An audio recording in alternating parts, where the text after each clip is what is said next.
It's not bad. I think Gaggy also targets highest HP, if I'm not mistaken. But yeah, that's interesting from Ailermac. Especially Ailermac also has Bleed, which again synergy with Waldeck and Wolf. So yeah, interesting stuff. I'm excited to see if the Ailermac's going to do more work here. If we're just not going to see that Vulcan move at all for Izzy, which we haven't seen. Vulcan's not done anything, but maybe that's just going to be the trend here. So let's go ahead and fight one more time with Izzy. This time back in the driver's seat. Is this going to be a win for Izzy or another defensive win for Harbinger? I think it hinges on that Olivia, to be honest. Absolutely. That carry, stealing energy from Vulcan. Oh, that's big. Oh, but then But again, also the carry... leaving Waldeck. Yeah, 2 energy carries in this matchup, which is exciting. Vulcan stunned again. He's just too slow. Yeah, way too slow. He's a difficult hero. I don't think speed HP does anything for him because you're not breaking any speed barriers with speed HP Vulcan. Well, I think it's just that Ailermac is targeting highest HP. Now, everyone usually looks for lowest HP to protect from, and yeah, interesting mechanic. Yes, yeah. It's something that's difficult to play around because often you want your best heroes to have a lot of HP so they can live and not get targeted by Sarges and things. Yeah, absolutely. We're seeing Olivia live again, and Harbinger's team struggling again. Yeah, Twine coming out here now from the Betty, but here's the Wolf. Is it going to do much? There's Twine on both sides. Oh, Waldeck down. That's big. Yep. On Kiramaru, nearly killing Fiona. Fiona's got to be... Oh, the heal. Yeah, shield's a clutch, bro. And that's a big shield there for Fiona. Double Twine. It's over. It absolutely is. Oh, carries back. It's a 4v1. Well, Onki might get a sword kill. Maybe. Doubt it. Out-twined and then shrunk and then obliterated. That is game over. Dear, oh dear. That Waldeck for Izzy once again proving menacingly strong, and that is going to be a win, making it 2-1 to Izzy. All right.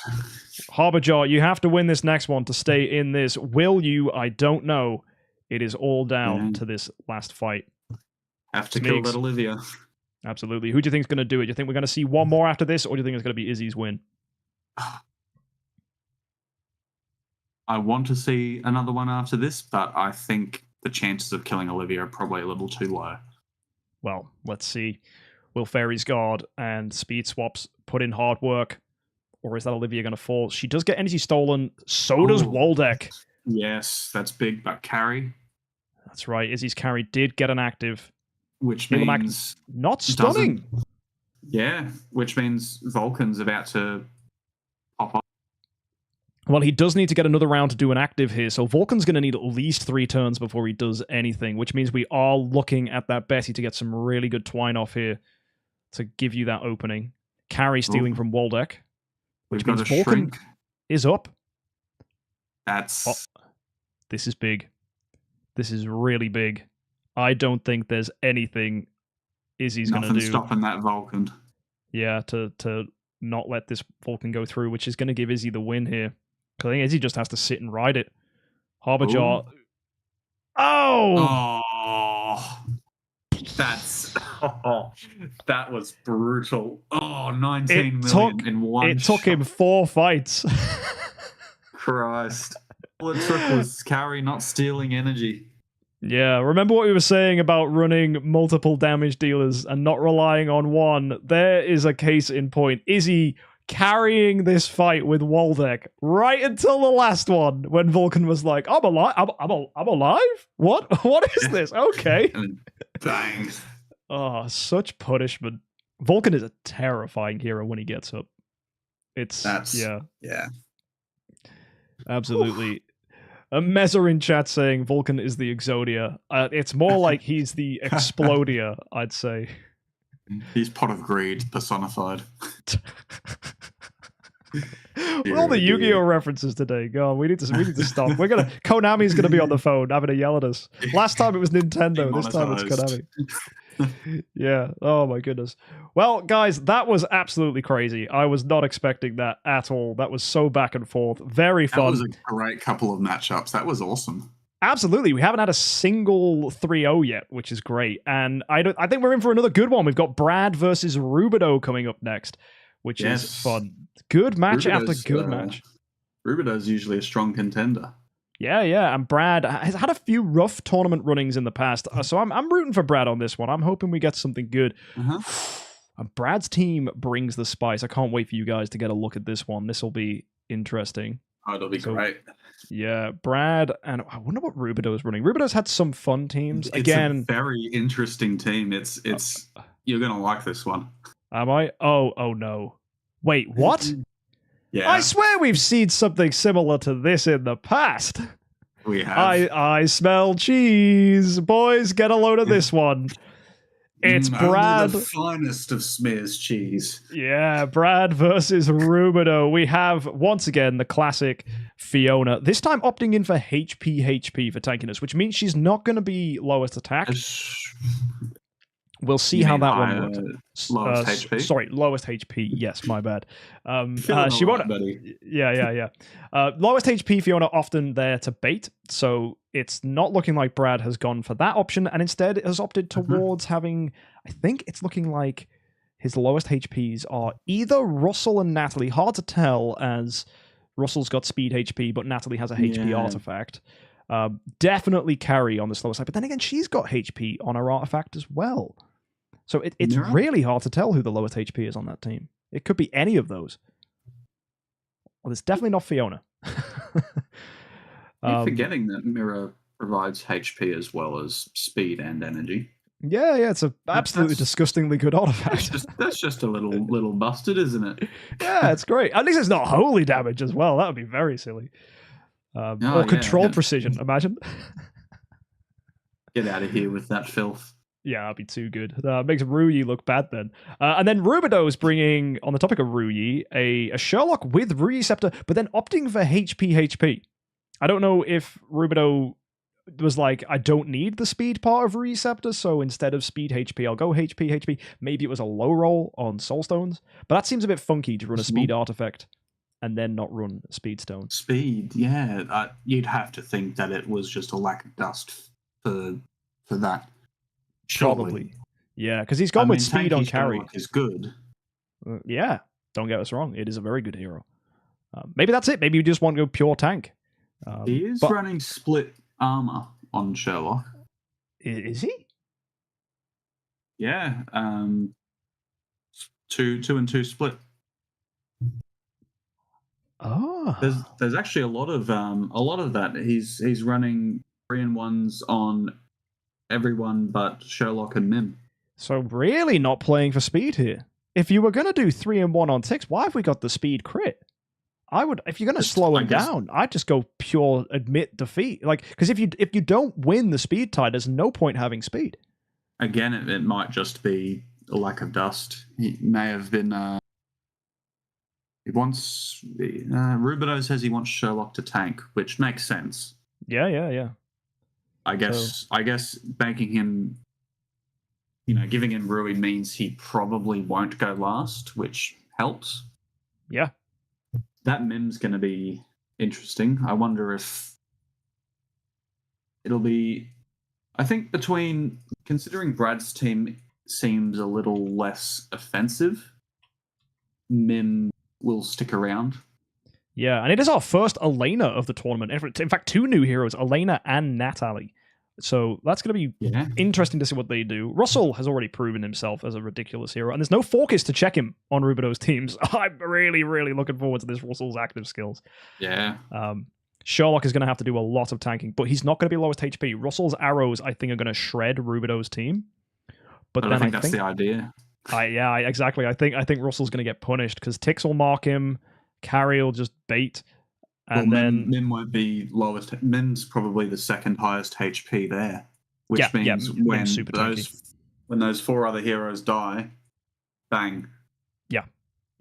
So it's going to be exciting to see this. This is our first suicide team coming in here, and then Brad running a fairly mid-range team with a lot of supports, a lot of disruptive abilities through heroes like Amon-Ra and Carrie, and then just going for Russell's dazzle and damage to hopefully carry him through this fight. Absolutely. Really interesting. I think it's a hard call. It's 2 very solid strategies that are completely opposite to one another. It's going to be a case of can Brad's team out-tank the damage from Suicide Squad Rubido? Absolutely. And yeah, if you had to put your money on fight one, who do you think it's going to go down to? I'm leaning towards Rubido. I mean, it's honestly, until we see the first fight, it's going to be too difficult to call, because whether or not Raj shields can get up enough buffer between when Russell, if Russell even gets an active, which will shred the majority of Rubido's team by design. For sure. It's too hard to call, honestly. I'm leaning towards Rubido, but if Brad can get up enough of his buffers, then it could really be a solid win for him. All right, let's go see what happens then. Folks, we're running Russell Unga Bunga with his supporting ladies versus Rubido. Let's have a look. Let's do it. All right, carry. Oh my word. Oh, Waldeck and Delasium. Oh yeah. This is Carrie with the new artifact, by the way. We already saw how well she did in the last fight. Tix immediately ganking Russell. Yeah, Russell just did nothing. Oh my word. All that passive damage over time coming out there. Delasium's dead though. Tix is back. It's wow. That's brutal. That's how suicide teams operate, guys. If you've never seen a team like this before, basically, you just want that Waldeck to die to trigger his damage over time. You want Tix. If he dies, he's got his dot passive. There's loads of forms of damage here that are brutal. And if you allow Waldeck to do an active, you're going to get shredded. If Tix does an active, you're going to get shredded. This is a really popular lineup, popularized by Moptosh in the first tournament. Tix Waldeck teams with Mim to anchor are incredibly good. And the Sherlock here to tank is a really nice addition. We saw before Sherlock and Carry, really good tanks. And Delasium's just there as a punisher, really.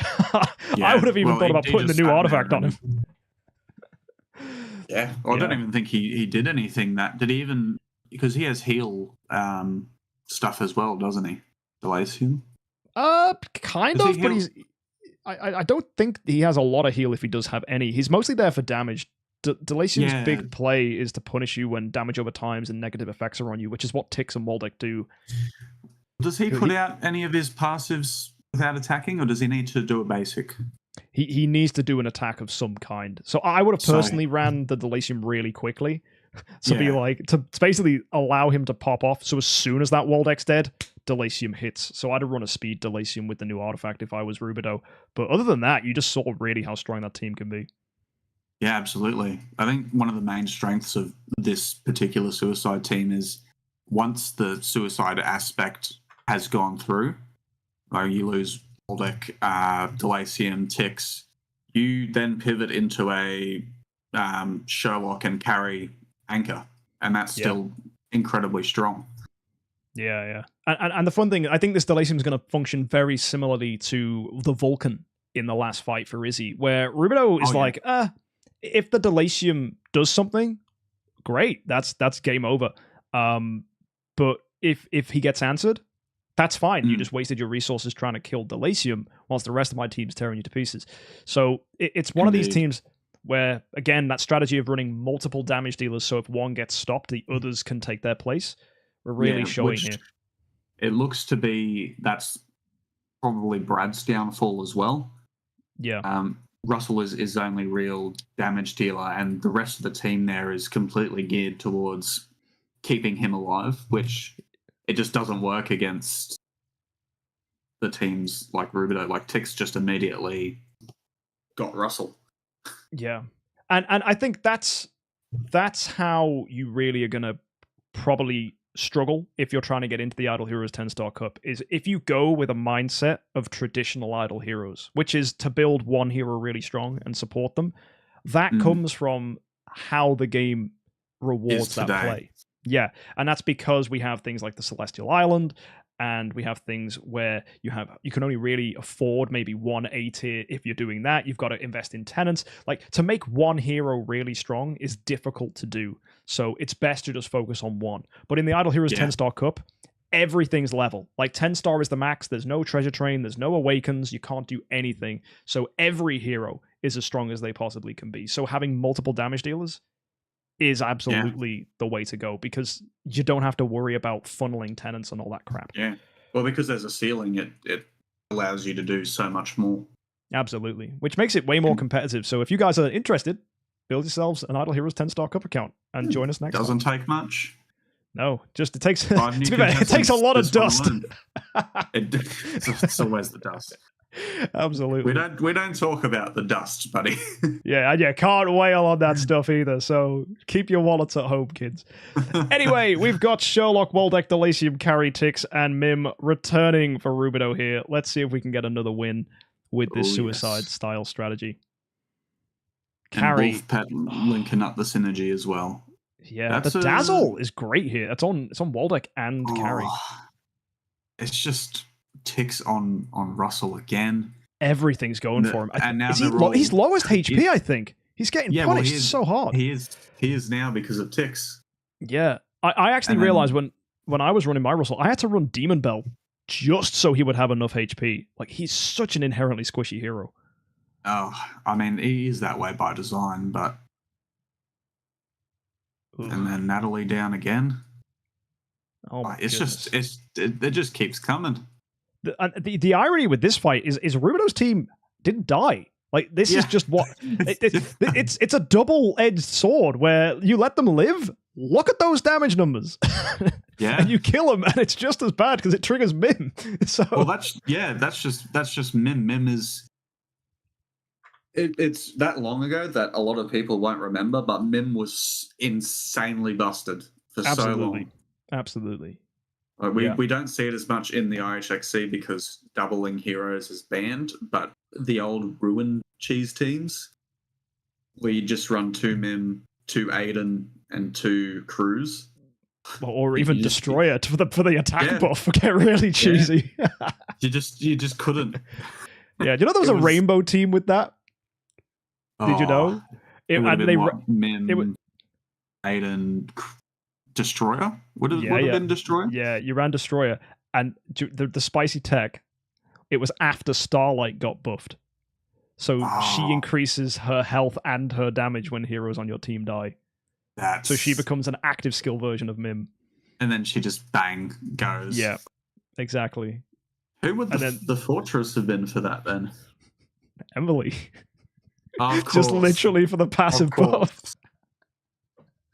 Such a good team. It was so much fun. And then the light hero would have been Michelle. Michelle? Yeah, Death Resurrection twice. It could have even been Faithblade if you want to get real greedy. Or Ada. Ada. Remember Ada's active? Marking everyone and you just take damage for doing an active skill? Oh. Do you remember when Ada came out and the whole community just went, what? No. Why? You're punishing me for playing. Yeah. If you didn't have an Ada, you just couldn't win. It was brutal. It was I remember wailing so hard on that Chinese New Year. I went to my girlfriend at the time and said, "Can I borrow some money, please? This new hero came out and I need her for content." Oh my god. MKx sad. Oh, dear. Yeah, mate. 2020 was a rough year. No, that was 2019. Oh my goodness. That was before I was a proper streamer. Yeah, man. Mate, all right. That was a long time. Are you sure that was 2019? Wasn't Ada before then? It was January 2019, like super early. Too, because Aspen was Christmas 2018. That legendary stream. Oh, and my mum switched the internet off because I was shouting. Yeah, mate. Don't be a streamer and a kid. Anyone in chat, were you there for that stream? that was a you're just showing stream. your age. Yeah, man. Mate, you thought I was older than you. I did. I really did. We're similar age. Anyway, let's go and fight it out with Brad. Brad, come on, man. Let's get this win. Come on, dude. You can do it. Brad.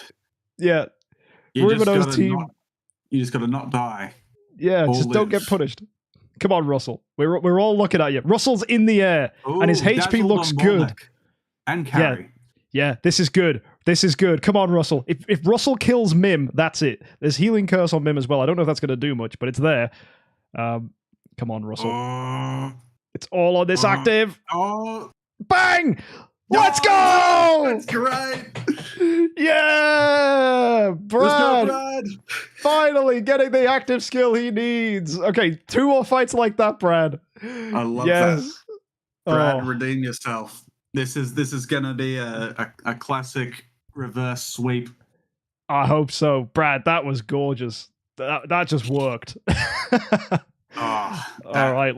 And you saw there was pretty much no damage from anyone else. Oh, no, it was just straight up Russell's like, don't worry, Russell. I got you. Bang. And that's how the team works. So let's see if Rubido can answer that as the attacker now, or is Brad going to do exactly the same thing here? Oh, I have faith. Come on, Brad. No, Carrie stole he's- his energy. You high rolled with the basic from Carrie. That is brutal. Oh, That's going to set Dazzle on Russell Russell back. again. Not Russell Yeah. Waldeck, I mean. Voldeck, yeah, no, that's cool. I mean, to be fair, Russell's he's living. He just needs a heal. Oh, that's too big. Nah. That damage. Oh, And Delasium put a dot on them all too. That's all she wrote, I think. mate, yeah, that carry stealing energy from Russell in round one. That was it, Dumped man. by Sherlock just to add insult to injury. Yeah, Rubido getting the 1 in 6, and the Dove's now throwing out the Petrify. It's all there. It's all there. Did Sherlock reflect the Petrify on Carrie too? He most certainly did. Oh, come on. That poor... Mate, I think Sherlock's going to be hidden MVP of this tournament, honestly. I nearly ran Sherlock. He already is. That's brutal. Absolutely. Jeez. Oh, the Delasium popped off this time. Yeah, Remember we were talking about him. That's he dropped an attack on Russell, Ra, and I believe Elena. Yeah. So just good night. That was brutal. Congratulations, Rubido, with the 3-1. And again, it's once again not a 3-0 sweep. Brad not going down without a fight, and I'm sure we're going to see Brad do very well in the losers bracket. Just getting a really bad first matchup. How do you beat an aggressive team? I think just with punishment, death passes. I think we can all agree that Delasium was the MVP for Rubido this whole time. Oh yeah, secretly. I love those spicy heroes where it's like, okay, if this hero doesn't active, you take a ton of damage. If they don't, you don't. And I think that's kind of the meta at the moment, where you run a lot of fundamentally good heroes, and then it's like you've got your secret weapon, the ult that you don't tell them about. Right. Yeah, I love it. Oh. If you Like were I gonna said, run suicide teams. Yeah, true. If you were gonna run one big damage dealer like that, like Delasium, like Russell, Vulcan. Who would your ultimate, if I get an active, I just auto win this fight be? It's hard to go past Russell. Okay, yeah. It's hard. I mean, in terms of best hero to choose, it's probably Vulcan because he's a bit tankier naturally. Yeah, makes sense. But I like Russell's mechanics. And once he's up, he's gonna shred a lot of teams. Yeah, Russell has some really fun synergies, and hopefully you'll get to see that in my fight against Izzy in round 2, because Russell brings a lot if you build him right, and there's some interesting ways to do that. I mean, Brad's team went for full support, but I guess you'll see I'm going for full crowd control. And aggro. I'm running a very aggressive control Russell lineup. I don't know if it's going to do well. It gets hard punished by Focus. So I wonder I wonder how that'll do against a Suicide Squad. I don't want to find out. This is. I've just pulled up our next matchup, and I'm just going to let you.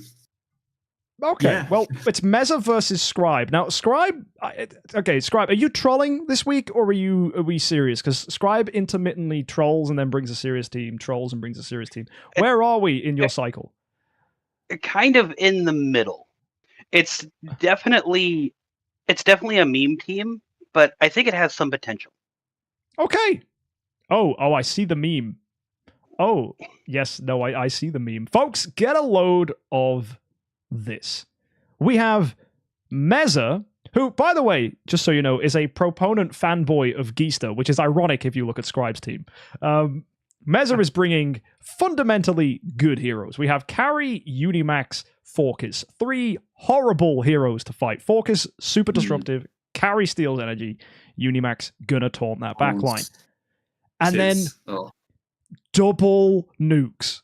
We've got both guns loaded. We've got Russell and Vulcan, with finally Andrea there to just passively heal the lineup. So so they don't get stunned. So opting out of Fiona, though, which I think is interesting. So no Fiona for Meza, Andrea instead. Could work really good. And then Scribe is running Fiona, but then a 4-core twine package. Betty twines, Flora twines, Geista twines, and I believe Oberon not only twines, but poisons people whenever they get twined. And then we've got an Andrea for healing as well. So really, really interesting lineup. Scribe's super tanky. It's just full twine and then heal bots. I think that's quite a clever team from Scribe. Very simple. Let's just run full sustain and twine. I wonder... It's kind of ironic because Meza's Candy Bar Andrea's going to have no effect whatsoever against nothing but twine. Yeah. It's just twine. It's... because it only provides an attack and HP and stun immunity, and stun immunity. So, I mean, it'll work well against Sarja. There's no cruisers. Nope. Who else stuns in Faithblade? Which we haven't Rogan's seen yet. gone, so we haven't seen Faithblade since Rogan got banned. Yeah, so that seems a bit. Yeah, I think the candy bar's not going to do anything in this matchup. I think it's the strongest statement we have here. Indeed. But I mean, Meza's running just a fundamentally good team. I think that's just I'd call that just a pile of good heroes. We're seeing that Demon Bell Russell. Yes, yeah, Demon Bell Russell for the good HP. I like that build a lot. And opting out of melodic strings, which means Meza has done his homework. He's gone, and if someone willingly isn't running melodic strings, it's because they've realized that melodic strings' lack of HP is going to get you killed. Yeah. Yeah. But we are seeing another. The last Vulcan we saw, was it running Fan as well? I believe it was a. It wasn't a speed artifact, and it wasn't an attack artifact, was it? From Vulcan? Yeah. Who was running that? I think it was Izzy, and Izzy's had a similar build with the Fan. Crit attacks Bolt. That's a squishy boy. Yeah, Izzy was running speed HP Fan. Fan, yeah. Which I think. Well, we've got a crit attack Fan, so it's a little more spread out. Yeah. Yeah. I think there's not much more to say about this one. It's a pretty... Yeah, it's big boy damage versus nasty CC. Both running good sustain. I hope we see something from this Forcus. It should make for a very interesting matchup. And... yeah, I'm excited for both of the lineups to see which one does the best here. If you had to put your money on someone, who would you call it for? I'm going to say Meza because I don't see enough damage in Scribe's team to take out Vulcan and Russell before they manage to get some actives off. Okay. However, that depends on if they can set themselves for an active before they get crowd controlled. Mm-hmm. All right. So. Then. That's the clincher, I think. Makes a lot of sense. Then I am looking forward to it. I want to see Meza's team pop, and let's see if that's the case. So here we go. We've got Disruptive Heroes and 2 Big Guns versus Scribe the Twine team. Let's have a look. So let's have a look. Ooh. Forcus coming out. Flora with the CC. That's a lot of damage. Wow. Russell is still free. And he's Russell's up. Yeah, that CC didn't touch him. Now, Russell cannot be crowd controlled when he's in the air either. This is going to be very... have to kill him. Yeah, you've got to kill him now. And I don't think Scribe has anything to stop this Russell active. He's got the shields from Fiona, though. indeed, but they're not huge. Oh, and Fiona down, Betty being smacked. How Yep, many and she's- arrows are coming out? Oh, Yikes. And the taunt on Betty as well is brutal because it means the Twine is just going to all go onto Unimax. yeah. Andrea does have a lot of healing. Absolutely But- does. They're both dazzled too. Yeah, And Vulcan's free again. There's no more CC to stop him. correct. But we do have 4 layers of Andrea damage reduction that Betty is enjoying right now, which makes Betty super tanky here. But is that going to be enough? I don't really think we've got any damage left on Scribe's team. It's just going to be attrition until we get a nuke. Yeah. There and you go. Betty's down. Yep, and Vulcan's going to put himself in the air. There's no crowd control left, so what we're going to see is a Vulcan finisher. You know what? It's going to be an interesting limit test here. Can Andrea live a Vulcan active skill? I think the answer with 5 damage reduction procs is no. The thing is he's just had half his health shredded by... Oh, and then it's going to bring it back. Andrea just healed everyone fully. That's got to hurt.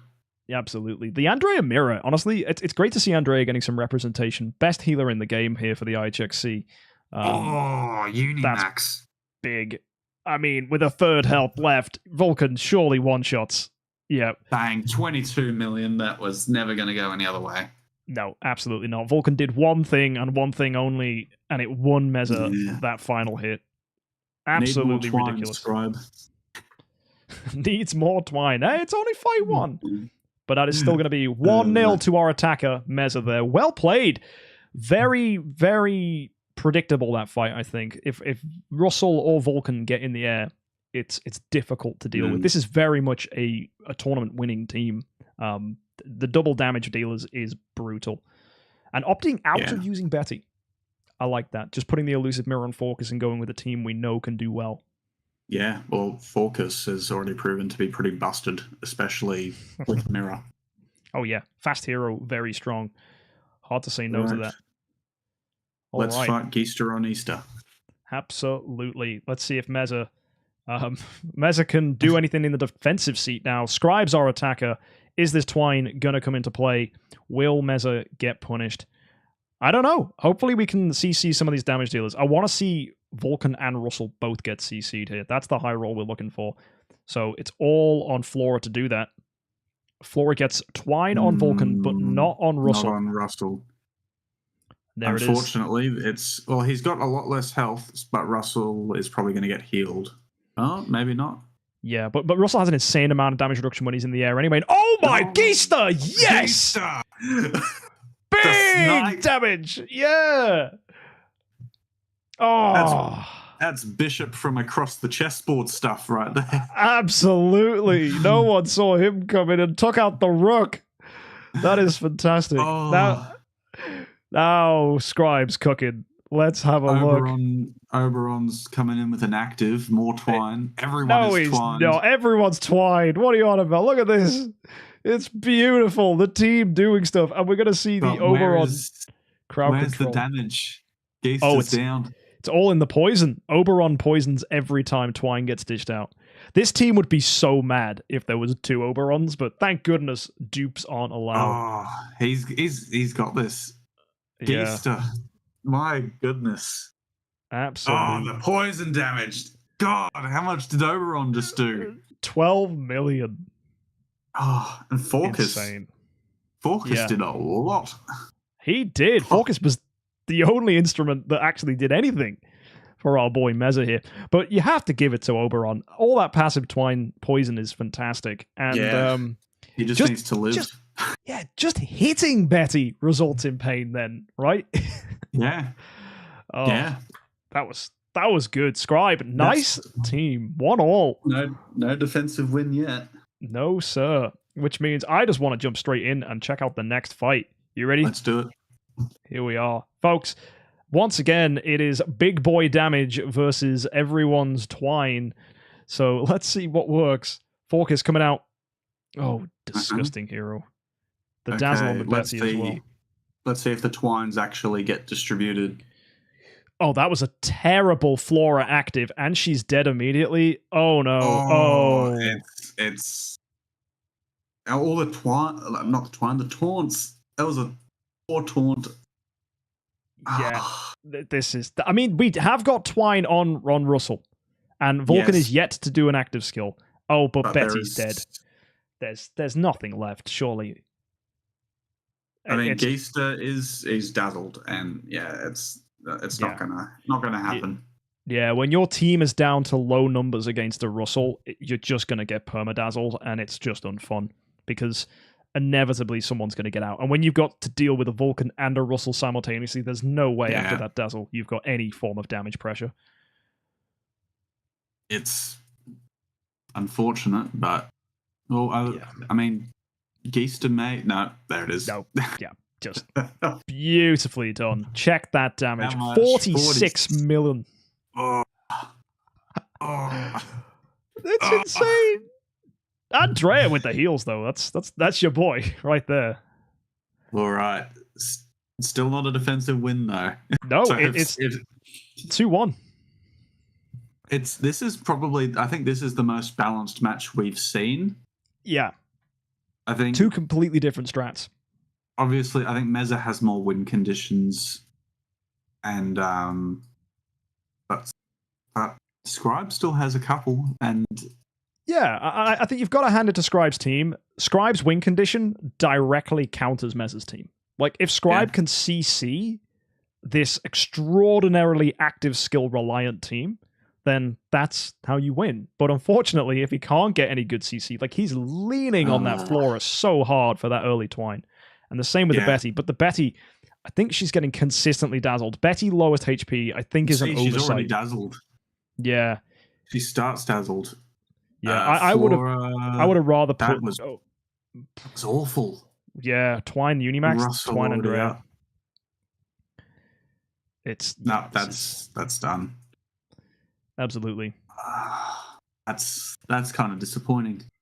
Yeah, that's just the way it goes sometimes. When your main crowd control hero, this dominant force in the meta, Betty, gets dazzled, you kind of lose her main strength. You really do. We might see some survival here. We do have Betty, Geista, Andrea, which is a nice trio to still be alive, but we still have to deal. Not Russell. Vulcan is about to go up. Oh yeah, no, that's death. Surely he gives himself a shield. He gets extra tanky. And all we need is a single pop. And now he's taunted. Yep. And I think this is Meza through to round 2. All we need to do is wait on this active to trigger, which is going to happen any moment now. Bang. And there she blows. 28 million. Oh, Forcus as well. Let's not forget that 19 million is huge. Like, Forcus is a menace. If your team is not ready for Forcus, you are going to die. And that is a defensive win. Yeah. That's well done, Meza. I think it's all been 3-1 wins so far. Yeah, which is nice. It is nice to see the loser of the fight still getting a win under their belt. There's no whitewashes. Indeed. We've seen previous tournaments where it's always gone to 3-0, right? So much. And I think that's it. People were trying to feel for the metas. People didn't know what was going to work. People were unsure. And then we saw some people just find some disgusting teams and 3-0 people. But now the meta's been established. We've got these disgusting Russell Vulcan teams. We've got these beautiful crowd control focused teams. We've got death passives. It all comes into a triangle, really, of suicide, crowd control, and sustain damage, basically. Like, I'm going to stay alive and high roll and active. I'm going to just CC you so you do nothing. And, oh, you hit me? Here's a ton of damage in return. So you have chosen death. Yes, indeed.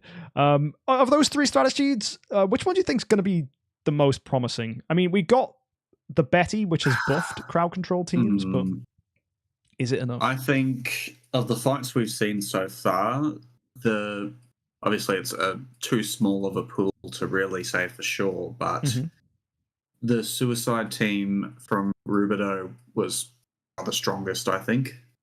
Very good team, yeah. Well put together. This team from Meza, it's very, very well balanced. It is weak to CC. True. You have to consistently CC both of them immediately. Hmm. Otherwise, you're going to be taking a nasty hit. Yep. So, really, it's like you said, it's like a rock paper scissors sort of scenario. Yeah, because if you get a Vulcan or Russell active against a suicide team, they're all dead then, right? You've killed the Mim. So that's kind of your win condition, which is where I think Vulcan and Russell counter those style teams really well. But Definitely. but if you've got to just deal with something, I guess crowd control is an outlier, I think, because crowd control can either be a team in of itself or it can complement an already existing strategy, which I think that's going to be the way. I think we're going to see a rounded team. Like, look at Meza. He's not just bringing Russell and Vulcan and then praying for damage. He's brought Unimax for taunt. He's brought Focus for disruption, carry for energy steal. So it's gonna be a good fight. And then CC strats, we've got Scribe with the Twine, and then we've got Bendy Man, right? Who's bringing very true. that team. Don't sleep on that. That was an insane amount of crowd control. That was how you build a crowd control team. That's Twine and Stun in that with very good damage. So yes, although Candy Cane Andrea will laugh at that glorious stun. But can she laugh at so hard when she's got a Betty to help her? We don't talk about that. Yeah. But anyway, guys, that is going to be us for the first part of today's stream, which has been our first 4 matches. We're going to take a quick break so that you guys can get yourself some food or whatever it is that you need to do. And we will be right back. Our next bouts are going to be a continuation of these fights. We're going to see Atar Trident versus Fanto, and we're going to have Mr. Wheels versus Bidovsky, and Dragon versus Tight Gamer, and Sedated versus John Nomad. So, yep, still more fights, more teams we haven't seen, all first-timer fighters today. And, yeah, I'm excited to see what that is. So, folks, I'll catch you in a bit. Me and Smeag's going to take a break, and you should too. Enjoy the toilet. Don't go anywhere. Indeed.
Hello and welcome back to the Idle Heroes 10-Star Cup. Myself and Smeegs bring you yet more Idle Heroes PvP action. Indeed we do. Yes, this next one is going to be Atar Trident, who is a newcomer, I believe. You can see some fledgling things with their account, so it's going to be interesting to see how they do. And Fanto returns with a very, very, I'm just going to say meta-looking team. A lot of good heroes. We have for Atar some lower stones on their heroes, which is unfortunate. But I think Atar has made an inspired decision. When you have low stones, like Atar does, if you try and build for speed, that's a mistake. Because unfortunately, the lack of speed... Yeah, you're going to lose anyway, because you haven't maxed your speed stone. But Atar's gone, you know what? Okay, fine. I can't win on speed, so I'm just going to run HP, holy damage, HP, crit, better precision attack, whatever I can get on there. But yeah, we've got some weird heroes here too. We've got a Morax, I think our first and only Morax of the tournament. Let's see if that can do anything. We have a Kiss of Ghost Valkyrie, which is bold. That's choice. Yeah, and an Energy Sherlock. So early active, putting doves out could be helpful. I'd have opted in with a Receptor myself, but I think that could still maybe do something with crit as well. Indeed. So it's almost like we're trying to clear Seal Land with this guy. And Fanto is bringing a different lineup entirely. We've got Betty, Russell, well built, looking exactly how I would have ran them. Demon Bell. I would have probably gone with HP on the Russell. Watch out there for the lowest HP being him. Then again, it could be Indeed. It could be that it's going to be instead Fiona and Carrie as lowest HP. Yeah. Then again, Carrie has the new artifact, so she's probably not lowest HP. No, that's right. Yeah, so that Russell could be weak to any form of low HP. Demon Bell is energy and HP, right? It is, yes. Yeah. So it might still be fine. Might be Fiona. Yeah. No, Fiona's definitely lowest HP on that lineup, but it's whether it's a toss-up between Russell and Carrie, which one's lowest. Andrea, Indeed. very tanky. Love to see it. And again, we see ourselves with another Amon-Ra. Amon-Ra, really exciting. Good to see her back. With a Snowheart this time. Yeah, really good artifact. And gives you some control immunity. Amon-Ra already good against crowd control with that -1 to rounds. I think this is the first matchup we've seen a block HP stone, and they're both running a block HP stone. Is true. Wait, yeah, block HP wall deck. That's interesting. Tanky deck is a fun choice for Atar. And block HP, I like it because block gives you, I think, a third off on damage. You do get a significant spike. Yeah, and with his damage reduction stacks, that'll come in very handy. Yep, for sure. So I'm excited to see how these fights go down. Indeed. I think Atar is at a significant disadvantage due to the stones. And it looks like some armor is a little underleveled too. Yep. So this is one thing you've got to watch out for when you're joining these tournaments is you do need to give yourself time to establish armor and stones. You've got to remember you can only get 3 class armors a month, so you need at least 2 months to build a team for the Idle Heroes 10-Star Cup. I would arguably give yourself 3 just to get the dust, because dust is really hard.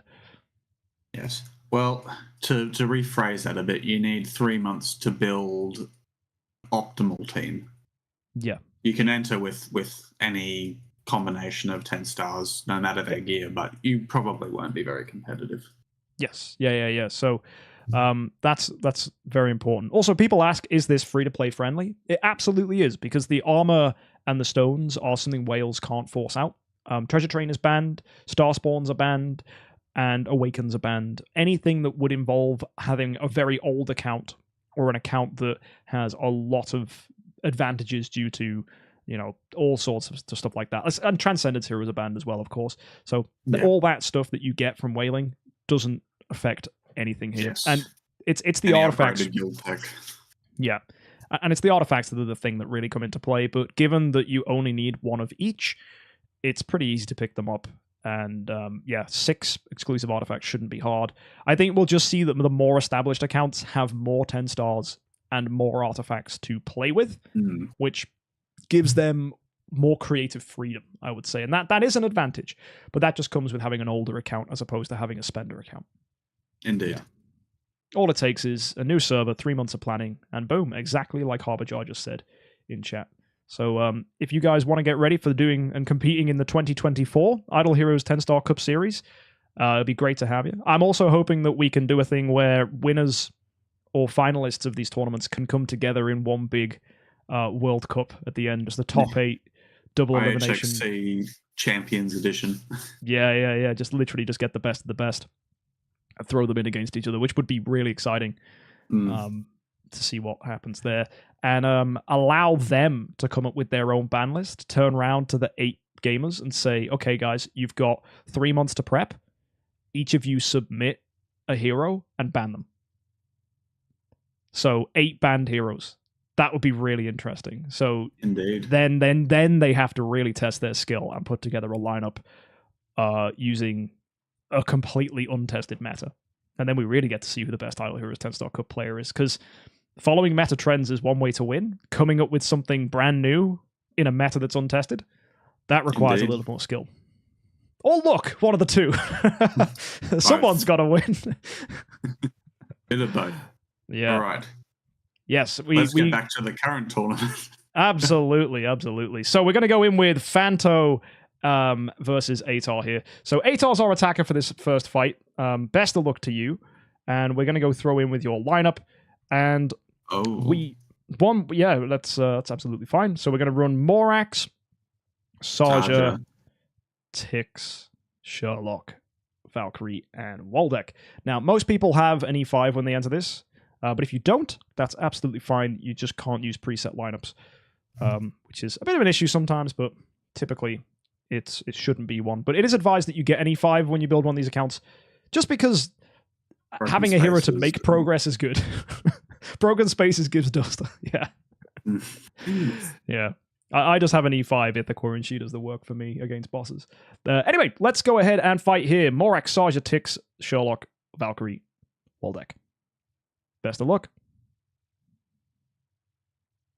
Carry with the early active. Oh my word, one-shotting Tix. And stealing from Sarja. That's brutal. That Morax twined as well. Oh my goodness me. And petrified. Yeah, Waldeck. Absolutely bullied. This is, there was only one way this was going to end. Oh, absolutely. It's great to see an energy Amon-Ra. She's such a really good hero with that early petrify. And Russell absolutely cleaning up there with that Demon Bell and that active at the start of round 2. Huge damage. And poor Atar didn't even get to move, unfortunately. So that's going to be a defensive win straight up there for Fanto. Indeed. Very well done. Nice. All right, let's go now to Fanto as the attacker this time and see how we do with Fanto. Are you in Fanto's or are you in someone else's? I am a little confused about that one. Nope, I'm on Fanto's account. Are you sure? Because I'm still logged into Fanto's account. That is weird. I don't know whose account I've just logged in on, but it wasn't Fanto's. BB2. Huh. Technical difficulties. Yeah. Please stand by for some pre-recorded messages.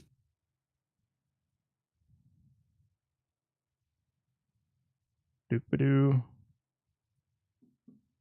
Have you... I don't think this is the correct account.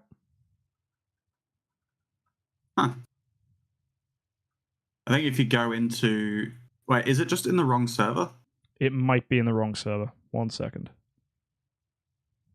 No? Yep. Oh, there we go. That's weird. I think what's happened is Fanto has logged in on their other server whilst we're doing the tournament, and that has then pushed me into a different account doing that. Okay, so yeah, if probably just doing dailies and whatnot, that's absolutely fine. So that can happen sometimes. If we have multiple accounts linked to the same email, we're completely good. All right, let's get this rolling then, boys. Let's go and see this first fight for Fanto as our attacker. Good luck, Fanto. Let's do this thing. Here we go. Betty, Russell, Right. Amon-Ra, Fiona. We want a big Valk active. Oh, yeah. Come on, Valkyrie. You never know. Valkyrie could do really well here. That's definitely the way to go. But I don't think Valkyrie is going to do very well in these tournaments, just in general. No. Yes, she can counter CC nicely, but you need a lot of Valkyries, really. When you're fighting them in Void Campaign, it's very different to when you fight them in PvP like this, because the meta's much more balanced. Valkyries are just horrid in Void Campaign because they have such a stupid amount of HP. And that's... Yeah. It's unfortunately not very comparable. Look at that. That's a complete wipe. Oh. Russell destroying that team. Absolutely. So that is going to be 2-0. Indeed. I think we're going to see our first sweep. Very potentially. So let's go ahead and see this last fight here. Potentially, I don't think there's anything Atar can do versus Phanto's Russell here. The active skill is just way too strong. But Atar, hopefully you'll have a bit better luck in the losers bracket. And do not be dissuaded. I'm sure you'll come back with an absolutely maxed out team. Soulstone 3s, full armor. Yeah, absolutely. Yeah. And great for taking part here. Let's see. Have we got that Russell active? It's just going to pop out. That crowd control as well from the Betty. It's too dominating. And poor Sherlock not managing to get the dove on Russell because he's in the air. Bang. Yeah. Then again, Sherlock lives! Unless the arrows... Until he gets bonked. Fiona with the kill. Absolutely brilliantly done. And that is going to be a win for Phanto. Sherlock not doing bad, though. Very nice. So congratulations, guys. That was a first 3-0 sweep we've seen this tournament. Oh, yeah. Very nice. Yeah. Great to see Russell once again putting in a lot of work there. And Atar, thanks for competing, man. Hopefully you do well in the losers bracket, and should be exciting to see if we do get to see that Valkyrie do anything. She's a very cool hero. Kisiko's giving you that 100% armor break could allow a Valkyrie to shred. But our next matchup, in the right circumstances, indeed, yeah, you get CC'd.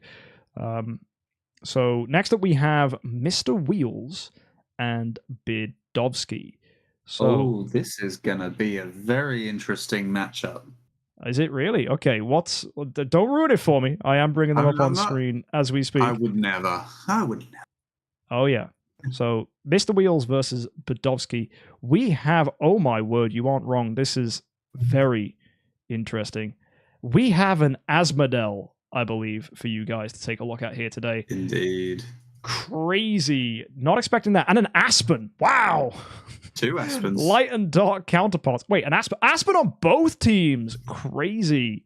Rudy Scepter Aspen looking for the Horrify, and then a Crown Speed Attack Aspen. I like the Speed Attack Crown one a little more. I like the tanky boy. That is another hero whose active skill can blow you out, if not, I guess, properly prepared for. We are also seeing another victim of the Great Dust Famine. Yes, Bidovsky with some Soulstone 1s and 2s there. That Soulstone 1 on ticks, unfortunately, built for speed. That's not gonna work out for you, unfortunately. That's gonna hurt. I think that was probably just I got to Soulstone 1, couldn't get any higher route Duststone. Crit HP on Asmo is bold. I want to see how that does. Attack HP wall deck, potentially quite a good tankier build there with Golden Crown. I prefer him with an energy artifact. A lot of people sleeping on him as a damage dealer because in more traditional idle heroes, you'd use him as a tank. But in this meta, he is definitely a damage dealer. Like, his actives are insane and his death passive is insane. And then, I'm excited to see if this Natalie is going to do much. We have a lot of healing between Fiona and Natalie. So that'll be interesting. I think this is the first time we've seen a Mirror Tix. Yes! Illusive Mirror Tix makes him faster than Carry. So unless the Carry is running an Illusive Mirror, he can get over her, which is awesome. Very good. Even an A and B Carry can't catch him. And I'm liking the Magic Stone Sword on Sherlock. That's going to bait Russell Dazzles. That's going to bait anyone like Sarja who's going to target lowest HP and try and stun. So we've got a lot of reflective crowd control. Really, really good choice that. And then this is a very solid team, yeah. I think I like it's got personality as well. I feel like you can just see it's a lineup of meta heroes, and then we've just got the Aspen, right? I think that Yeah. Aspen is going to be fun. Many people would probably have opted for a Vulcan or a Russell, where Mr. Wheels has decided to go for Aspen. And I think it'll be cool to see if that Aspen can do anything. He is very much a high roll hero, but not punished in the same way that Russell and Vulcan are, in that he doesn't have to wait a turn. Well, he does. Not it won't apply much here, but his execute skill will be pretty useful if There's been quite a few situations where the opposing team's been on fairly low health. Yeah. So. And if you are running an Aspen, I think running a Sherlock is inspired, because the Sherlock with the health swap is gonna put them in that execution range. So that to me is just clever. And I think carries energy steal. Did you know, fun thing about marks? They cut under shields. So carries energy steal doesn't affect shields. It will go directly to HP. So that will also potentially trigger Aspen. So whether that was intentional or just a cool bit of game design, I don't know, but it's definitely something you can abuse, and Mr. Wheels looks like he's going to do just that. Is Mr. Wheels a new participant? I don't know. Scribe, have we had Mr. Wheels take part before? I think we have once. I do believe he was in the last tournament, yes. Yeah. Okay. This time with I like this team. I hope Mr. Wheels goes far. This is a very cool team. Not to say that Badovsky is not bringing something exciting. Absolutely he is. We've got those crit marks from Asmodel, and a team built with there's a lot of crit in there. There's a lot of orange, right? That Aspen's going to crit for him. That Tix is going to crit for him. So we could see some big stuff. Because like I said, marks go past shields. So any ways of I don't think there's any ways Mr. Wheels can get shields, but Badovsky will get shields. So those interactions are things to watch out for. I definitely think. It'll be interesting to see how the Asmodel does. Yeah. The crit marks will be I hope we get some decent crit marks. For sure. Well, let's go see how this plays out. We've got a beautiful team from Mr. Wheels with some of my favorite heroes here. Once again, that menacing duo of Waldeck Tix. We've got Carrie and Sherlock for anchoring, and Aspen, a beautiful touch there that might synergize beautifully with the marks and the Sherlock health swap. So, an inspired pick. Tix down already. Yeah, great crowd control coming out there. Here's Aspen just executing Fiona. Oh. Wow. Oh, and are we gonna see the Sherlock health swap into the Aspen active? Aspen's ready to go. I don't know if we will. The health's already low. Bang! That's Natalie gone. Oh wow, Asmo hits. That boy slips. That was big. Whoa! That was a lot better than I was expecting. I'm gonna be honest. Are we sleeping on Asmodel as a community? Look at that damage. Have we just overlooked him? He was very, very slow. But setting up those marks, it is an inspired choice against Fiona's. That can really do something. That can really do something. So maybe next tournament we might see some Asmodel sneaking in. I don't know. Or maybe everyone will just forget about him. Maybe after this weekend everyone goes back to sleep and forgets he existed. But that was crit marks. Yeah. Well, I'm thinking if Tix stays alive and sets off those marks, could be big. All you need is one critical hit. Yeah. So that was wild, but that's going to be 1-0 to Mr. Wheels. Congratulations. But Badovsky, Daniels, Asmodel not going down without a fight. Let's see if Badovsky can perhaps clutch back a victory here. Maybe. I don't know. We'll have to see. Let's hope he does something. Once again, opting for that slot 1 Waldeck. Here we go. So there's Tix again. Oh, with that new artifact. Crazy. Great damage there. That's a tanky Asmo. Wow! And Asmo. Asmo's mark doing so much damage. Instant killing that Tix. Ooh. Badovsky, dude. Oh, this Asmo. The twine, though. The twine on the Asmo is going to really hurt. It is, but just by sitting there, he is doing stuff. The Waldeck's still alive. Back. I don't know if it is. I wouldn't speak so soon. I think you know, if Badovsky was running a carry, if only he was running a carry. dude. Yeah, that Asmo. That's really. It's fun. It's very Oh. fun. And Tix and Waldeck on both teams here, right? Really good heroes. But Aspen there, last man standing with Carrie. Keep in mind, only 2 of Bidovsky's heroes have Soulstone 3. True, very true. So you know what, Podolski's doing good for a team that's not fully finished.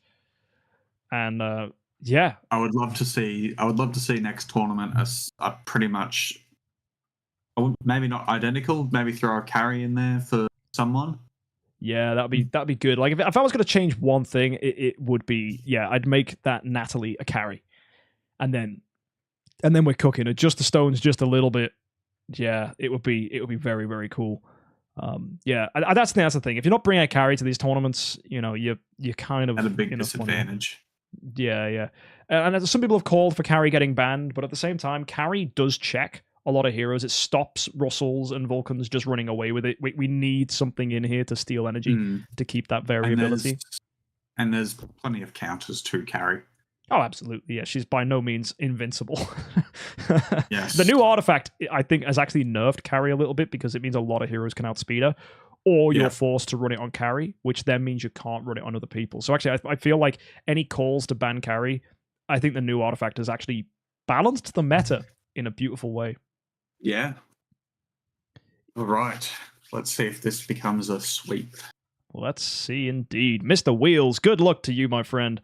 We're going to kick things off with a Tix active for you, just crashing into their team. And will this Asmodel get to do anything this time round? I sure as heck hope so. He's not twined. Tix is down, which is not great. No, but it's not terrible either. That Asmo getting energy stolen, man. Carry, so good. That was huge from Carry. Yeah, and then this Aspen should clean up. Bang. Bonk. That is disgusting. Mr. Wheels, I like your team. I really like your team. It's a really balanced team. That's yeah.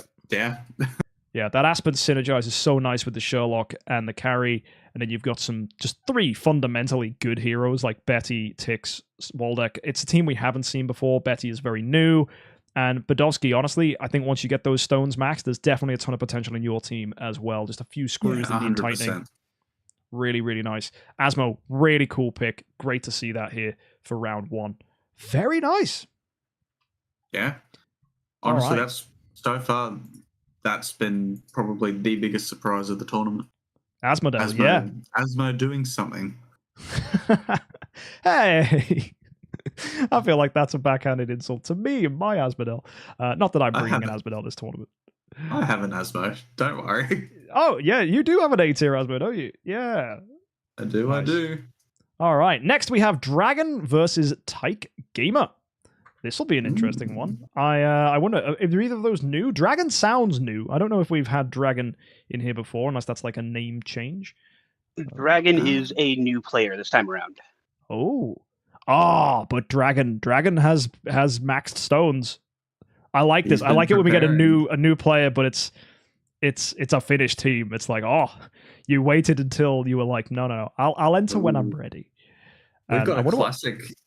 This is a classic lineup from Dragon. Yeah, very traditional.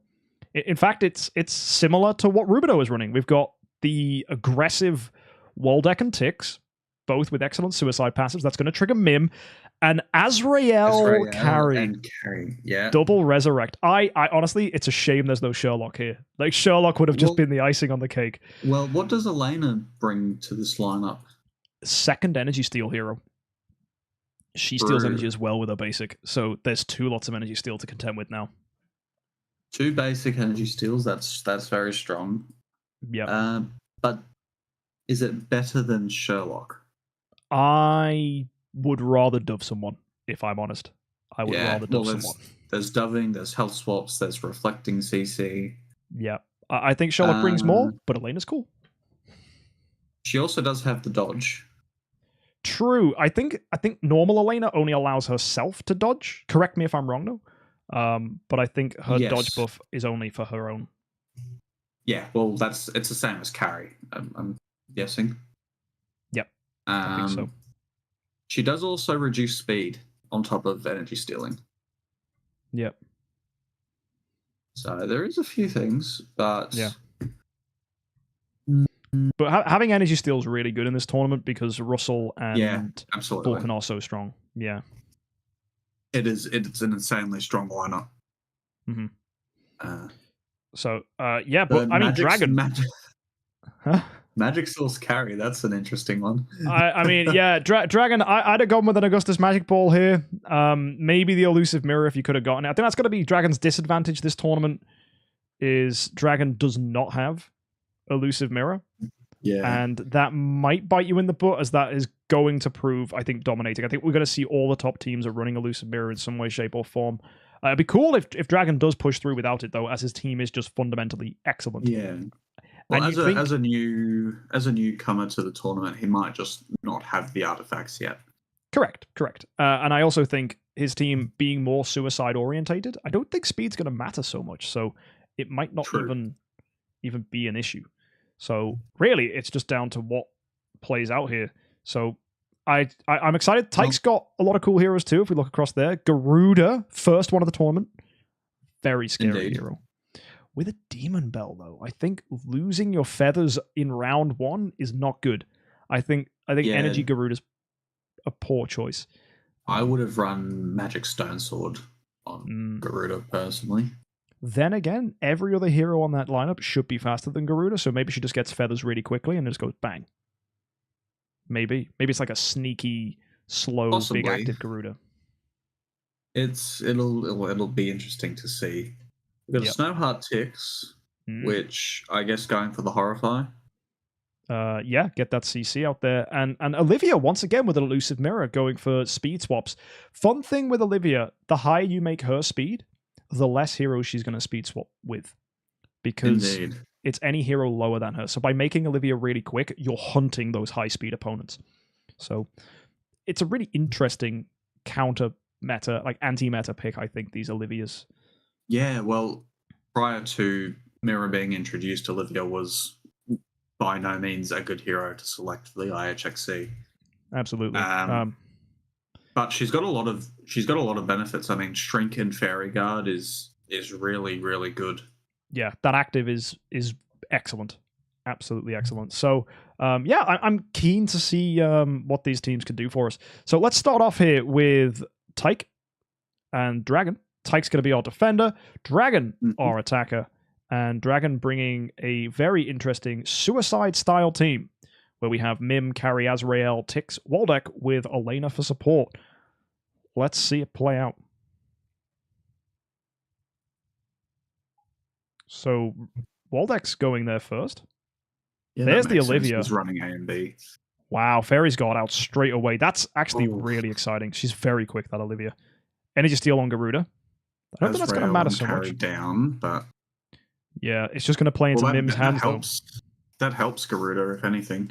Yeah. Oh, mate, that death damage. Honestly, Mim snowballing hard. Garuda counters Mims, though, which is nice. Yes, but it doesn't counter everyone else. No, and the Energy Steal and the Horrify on her sucks. Oh, of course. Elena has anti-heal. Oh, that was devastating. How did I miss that? I actually read her skills and everything. And then, of course, that'll prevent Garuda from healing. Andrea, Fiona. Oh, jeez. What a that was a great fight. Look at that damage. Just consistent. Yeah. Good heal. Look at Elena's healing. Wow. Mate, Dragon is one to watch. That was a cool team. Although Olivia was cool to see her being so fast there on Tyke's team, which is nice. Yeah. Yeah. Sorry, chat. Yeah, they're all getting at me for missing the anti-heal. See, you're the guy with the heroes open. I'm busy doing heroes and accounts and stuff. I'm busy running the tournament. Yeah.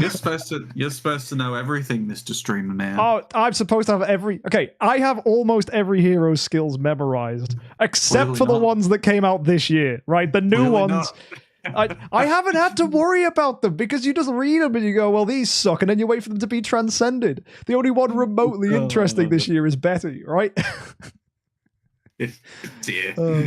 I'm not wrong. I'm not wrong, right? And they are pretty weird. You're not wrong, but is that even an excuse? No, well, I You've never said been I was lapsing perfect. Your duties. Nah, see, this is I'm being gaslit into being an all-knowing, omniscient being. Thanks, guys. Are you even streamer if you aren't all-knowing? You chose this. I did. If I can't take it, I shouldn't give it. And boy, do I grill chat enough for being bozos. So we're all bozos together. Let's see if our bozo tight gamer as the attacker now can do well. I like this team. It looks good on paper. Like looking at that, you're like, okay, yeah. It looks like an Idle Heroes 10-star cup team. Absolutely. Let's see if it performs like one. Sizzle says, I've never seen an Idle Heroes player with a girlfriend. That's true. I've never seen an Idle Heroes player with a girlfriend. Hey, buddy. I'm right here. We've all got an Eloise in our life. Hey, buddy. I'm here commentating this with you. That's true. Smeegs has a girlfriend. He's rubbing it in on all the years. Oh my word! While Smeegs is getting distracted by his girlfriend, Mim is getting wrecked. Bloody hell! Oh, Run it back. That was gorgeous. Look at that. Saja actually did something. Oh, no. And then first round active from Garuda. Yeah. Like, that's the great thing. Like, Mim teams are well counted when you've got a Garuda and a Fiona. Garuda and Fiona add a lot of support to a team that needs it, right? And that was gorgeous. Absolutely gorgeous. So that's what all. That was great. Yeah. Brilliant. That's great. I was not expecting that. That was a very quick demolition. It was. That's right. That's why Idle Heroes players don't have girlfriends, because once you're talking about them, the fight's over. Yeah. Yeah. Either way, Tyke's back in the defense now, and if he does that again, that's a defensive win. I think he jolly well could. I'm just looking at his Saja. All eyes are on Tyke's Saja to do exactly that again. Absolutely. That was gorgeous. Let's see it. So it's all whether the carry gets the energy steal. But honestly, I think Dragon's carry not having Illusive Mirror means that, unfortunately for him, he can't energy steal that Saja. By not having a speed artifact on carry, there's no way to stop her. Which we've seen in the past is an oversight. Yeah, that's true, but I mean... The death damage! That was big. But Garuda back and... Oh, it's 2 layers, 3 layers of anti-heal now. Oh, my word. They're all coming back. They're here for you. Garuda, can she do it? I don't think... Look at that. +1 healing. That's brutal. Yeah. It sucks to be Garuda right now. Even insult to injury, the pet kills her. Yeah, even with Waldeck's Blood Frenzy, the healing just wasn't enough. Ah, goodness me. Look at Elena, by the way. Hello. Don't sleep on that hero. Yeah. Ladies and gentlemen, we have a fight on our hands. It is 2-1, no defensive victories. This is good. These are 2 excellently put together teams. Tyke, very, very mid-range, I think. I like these kind of teams where we're running, I guess, Forest Heroes. We don't see Forest Heroes very much since Rogan's ban. Garuda, nice Mim counter, but the Olivia proving good, but Dragon showing you just how strong Resurrection Suicide teams can be. Yeah. I mean, there's not much more to say than that. No. All right, let's go again then. Let's bring it in with, I guess, Dragon, you're on the defense now, buddy. If you get this, you win the whole thing. That's it. It's 3-1. But if Tyke Saja bullies you like last time, it's 2-all. First defensive win gets it. So we're all looking at that Saja once again. Can she one-shot the carry? Good hit there from Olivia, shrinking. Oh, that's perfect then. But carry dodges!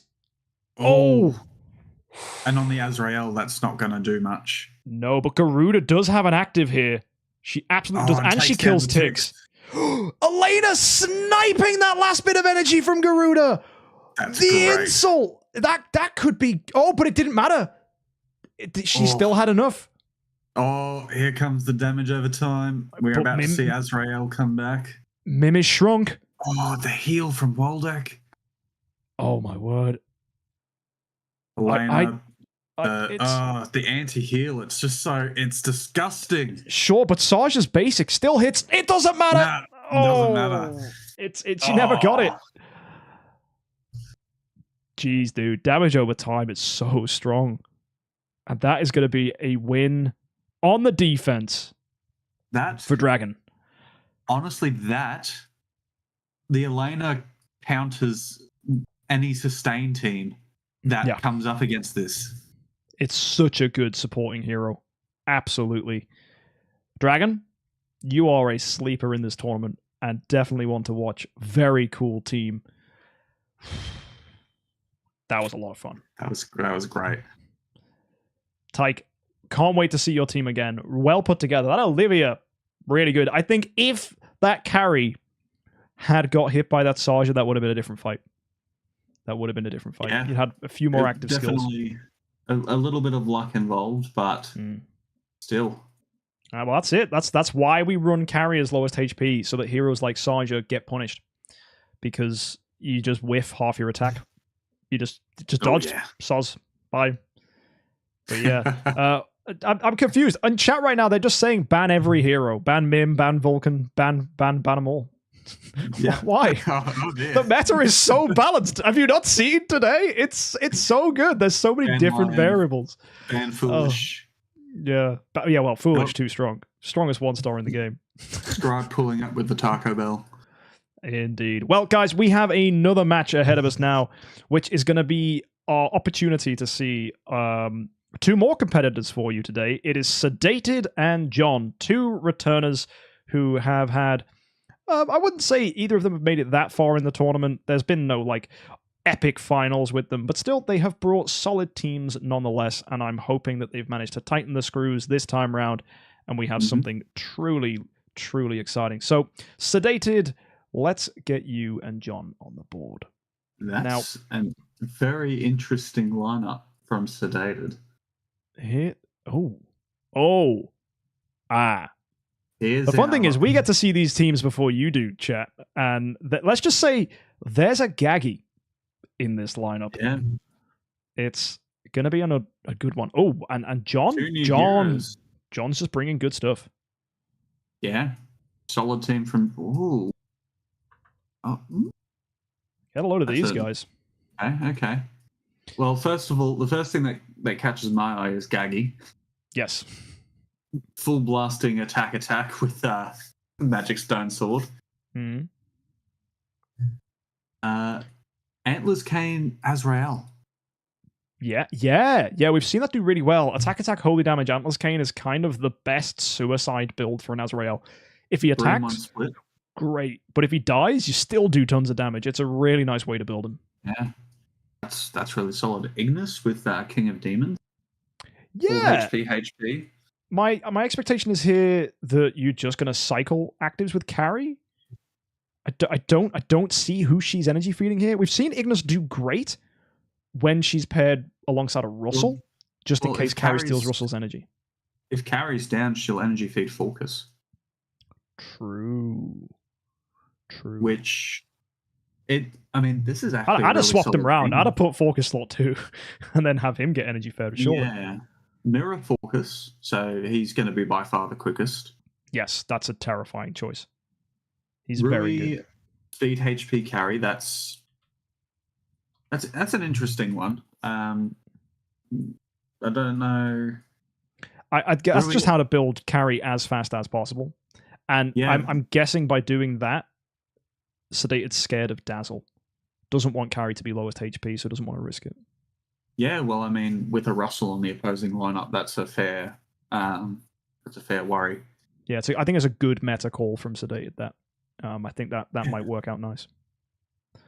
It's strange to opt in for Gaggy, I think, as a suicide hero. I'm curious if Gaggy brings anything. I don't know what these bombs are going to do. This is going to be our first time seeing Gaggy do well. Well, but does she have she has a death mechanic, I believe. Yeah, Gaggy, he can go ahead and kill them. But when Gaggy dies, the triggers. Well, I'm sure that's the idea. Yes. Yeah, but it's whether these bombs are any good. We don't know how much damage they can do. No one's really looked into it in the Idle Heroes 10-star Cup, and it's the first. Gaggy's brand new, fresh off the press. Yeah, absolutely. wonder. But if he does die, Yep. He inflicts burn, Correct. but removes all the bombs. Mhm. So It you could be don't great. really want. Do you really? I think you just play it for that death passive. And if your bombs high roll, your bombs high roll. Kind of similar to Waldeck and Tix. If they trigger their actives, awesome. But if they die, Yeah. they're still going to do something. I think Gaggy falls into that same category. But I don't know if it's going to be better than Waldeck and Tix. I think that's what we're going to find out today. Yeah, I think you could really go either way with this team. You could slot in a Tix for Gaggy. Mhm. Yep. Or you could slot in a Sherlock. And take it Yeah. a completely different direction. Absolutely. Because your damage is taken care of by Azrael and Carry and Focus. And John's team, just for a moment, let's look across. Yeah. We've got the Illusive Mirror on Carry. That's exciting. That won't outspeed Focus, but I don't think that's going to matter. Is that Sword of Justice on Andrea right there? That's got to be a Sword of Justice. It sure as heck is. You've got crit, attack, holy damage. What's the stats on that? 15% crit? Yeah. 18% attack, 30% holy damage. I like Sword of Justice on death passive heroes because of the attack and the holy damage if you've already used your melodic strings and you've already used your Antlers Cane. I don't know, you want to put Gaggy, Elsrael, Waldeck, Tix, put them all on the lineup. I mean, that could be an interesting artifact to run on a Russell. Yeah. It makes him I think Russell needs energy. I think he needs energy. True. But very true. But yeah. On Andrea, I don't get it. I don't know what it gives Andrea. I'd rather a defense artifact, to be honest. I don't think his heals are affected by attack stats or anything like that. No. Well, no, I think healing's always attack stats, but Andrea's healing is so nuts, I don't think it's going to matter so much. Yeah. Yeah. Well, I mean, it's irrelevant in this case. Yeah. Demon Bell Olivia. That'll be interesting. Yeah. She'll be too slow, I think. Perhaps. Yeah, I think she might. Then again, she might have a pass because the carry's only running a speed artifact, not an energy artifact. So there's a chance Olivia triggers. There's not a lot of CC on Sedated team. That's true. It's a pass in this case. Yeah. But in general, probably not. Yeah. Well, it's a good Fiona build. So that's the final point I can make about John's team. The Fiona's built well and the Garuda's built well. Let's see what it does. Here we go. I am excited. I'm watching this Gaggy from Sedated. I want to see how much damage this. Right. Wait, hang on a second. John! Scribe, we've got another one. One job, Scribe. And it wasn't to eat tacos. That's it. Scribe went for tacos and forgot to check John's defensive team. You heard it here, folks, guys. Oh, boy. Scribe letting the side down. It's fine. I fixed it. Don't worry. Goodness gracious me. I have no idea what you're saying, Scribe. You're too far away from your mic. He's talking from across the abyss. I'm blaming John. It's all John's fault. But the tacos are good. That's great. Anyway, now we've got our Taco Bell sponsor out the way. Let's go ahead and fight this. Here we go. All eyes on Gaggy. Okay. There's Focus. Okay, look at Andrea. Yep. Gaggy just putting a bomb out on Carrie and Andrea now. Carrie getting shrink shrunk. on Carrie. Oh! Russell dead. Yep. That's big. That's really big. That was Focus, by the way. Russell put himself in the air, and then Focus said no. Nope. Focus's mark is insanely good at sniping Russells. So that's a huge disadvantage for John, getting checked by Focus hard. I don't think there's anything this Russell's going to do against that Focus, except for high roll by not getting hit. But yeah, I'm looking at this bomb on Andrea. I mean, Gaggy's not dead yet. I don't think we're going to get to it. I think we will. I just don't know how much damage it's going to deal. Here we go. It's going to trigger. Well, he's shrunk. Yeah. Well, yeah, Gaggy is shrunk in all fairness. That might reduce the damage a fair bit. Oh boy. And round 3 incoming. Yes, indeed. I'm excited. It stunned Andrea, but That's did like no damage. It did nothing. That's Well, we've got a bomb on Garuda. Yep. This is actually going to be a nasty combo for him to deal with. Garuda Yeah. constantly being healed by Andrea, and Absolutely. then constantly healing when Carrie and Azrael die. Yeah, and the Gaggy constantly stunning heroes. Like, there you go. There you go. God, there we go. Oh, you know what? Those stuns from Gaggy weren't bad, right? That is a very interesting lineup choice, because those bombs, when they trigger, do stun. If Gaggy sits around for long enough, there's no coming back. It's like, gotcha. This is Candy Bar Andrea was clutch. That's right. It's the secret meta pick. You now need to counter the Gaggies with the candy bar. Exactly. Oh dear. 1-0 to Sedated. Congratulations. That was a wild fight.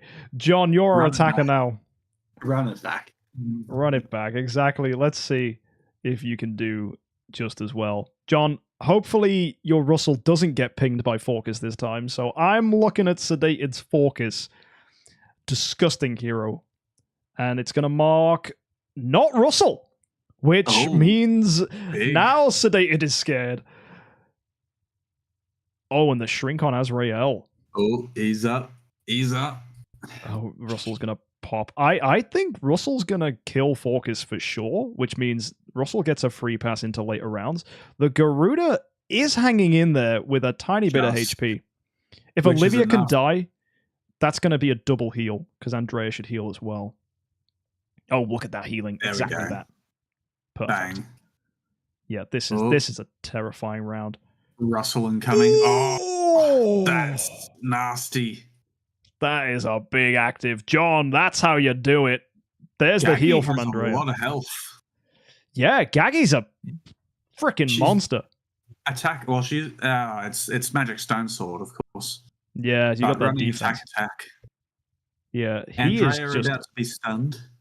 Oh, yeah. Well, we've got a lot of CC coming out here now. Oh dear. Yeah, because you got the dazzle on the Gaggy and the dazzle on the Andrea. And with no carry currently for Sedated, I think Russell, if he can get another active, that'd be nice. But he is marked, if you take a look. So Russell is going to have to wait a long time to get an active. So poor Russell's on an uphill climb. But then Garuda might pop off. This is looking very much like a Vortex fight. Energy steal from carry on carry. Yeah. John with the Illusive Mirror showing just that the speed is important. These carries are speed tied. Yeah. This is going down to this will be a Russell active. Nah, I think it's going to be Garuda's. I think Garuda one-shots right here. Yeah. How many feathers has she got? No. Oh my, no, never mind. The amount of defense they're getting from Andrea. Yeah, and exactly. Interesting thing, Azrael and Carrie resurrecting and dying just adds to Andrea's consistent damage reduction, because whenever an ally dies, that's where that comes from. Of course. That's a great... Oh, Andrea down. Yeah. Out. And Russell energy stolen. Yeah, like this carry for Sedated, despite dying very quickly, is stealing energy on the right heroes. We are on for a long fight here. Yeah. Well, I think... Gee, this is like between Ignis and Andrea, it's just too much sustain. Yep. Oh, there you go. That's Russell dead. Gaggy, nicely done. Garuda could do it. Maybe. We need Garuda to kill Gaggy. Oh, no. Garuda getting energy stolen. And Gaggy's going to stun that Garuda as well if that bomb triggers, which it will inevitably do in the time it takes Garuda to get another active. This Garuda's completely checked. Ooh. This is a crazy fight. Does Andrea generate shields? No. Where's it coming from? Lion, I think. Of course, yeah. Lion. Yeah. And Sedated defensive win. God, that was like slow march of time inevitable. Yeah, Sedated is playing. I guess it's sustain stall is what this team is. With a hero like Gaggy, stalling actually makes sense. Like you're stalling for those bombs, like Carrie and Azrael constantly going into the Andrea. You've got Ignis for healing and Diva. Now, actually, I think we've figured out the lineup. This is a stall team. That's exactly what it is. It now makes complete sense. You've got a tanky Andrea, a tanky Ignis. That's lots of healing. That's why there's an Ignis here. Oh my word, that's so much damage reduction. That's great.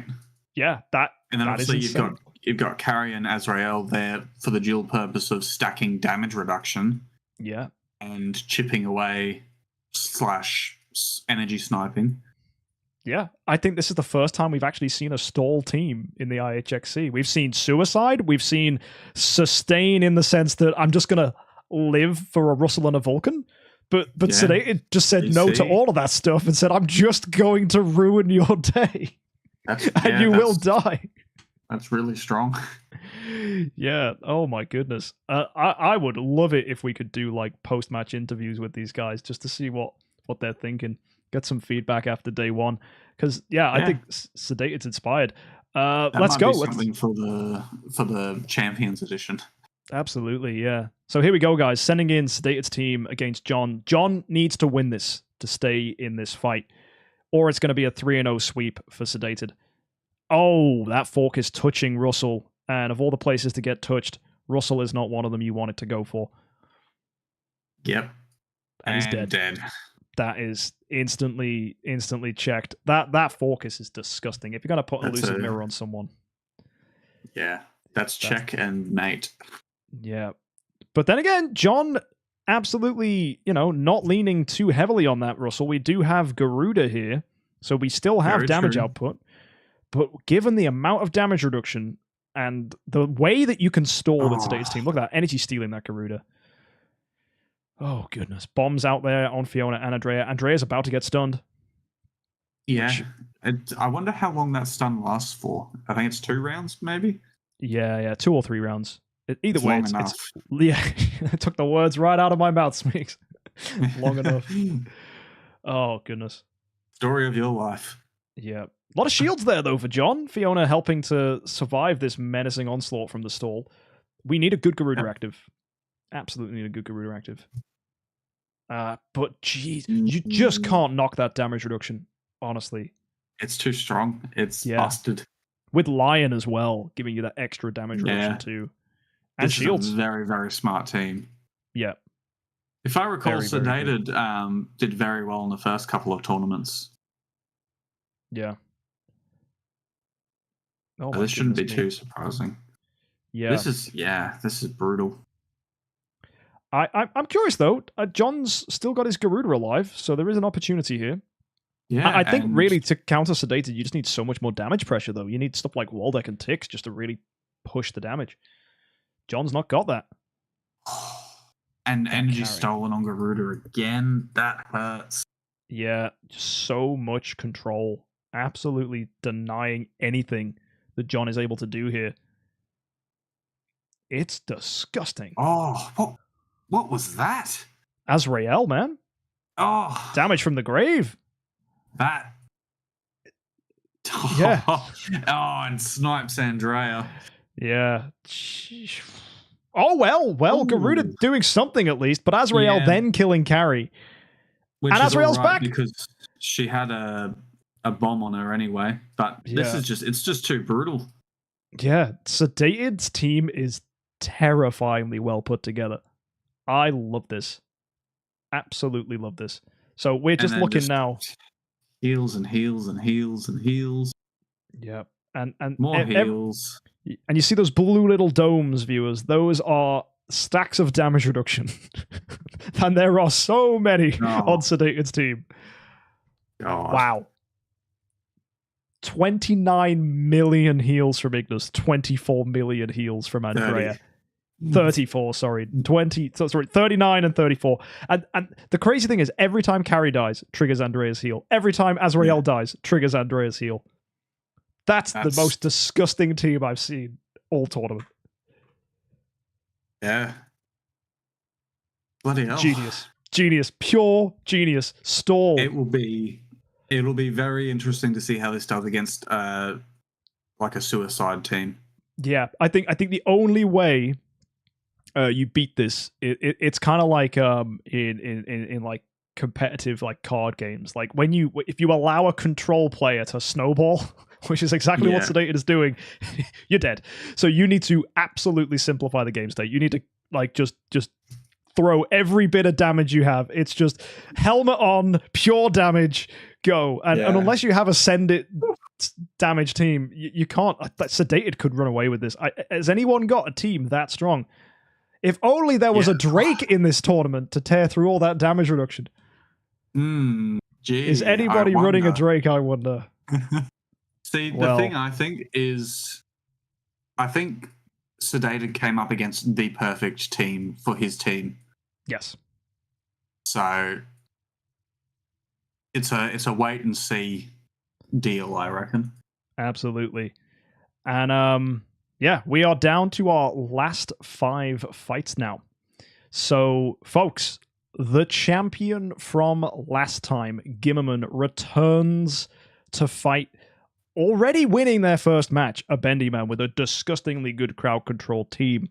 That's going to be our next matchup right after a short break. So, folks, hop to the toilet, get yourself a sandwich, go tell your mum you haven't fallen down the toilet and you are still alive. Whatever it is you need to do to confirm your existence and keep yourself fueled, go ahead and do it, and we will be back with you in 5 minutes. Any last words, Sneaks? Well, that was ominous. Sorry. Yes, just excuse me while I go and fall down a toilet. Yeah, fantastic. I do that regularly. That's why I'm late to my stream half the time. Either way, be right back, folks.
Welcome back to the Idle Heroes 10-Star Cup. Our reigning champion, Gimmerman, is next up in this bout. We've seen death teams, we've seen sustain teams, we've seen Vulcans and Russells pop off, but now we're going to see some really seasoned vets push the limits on your expectations this tournament.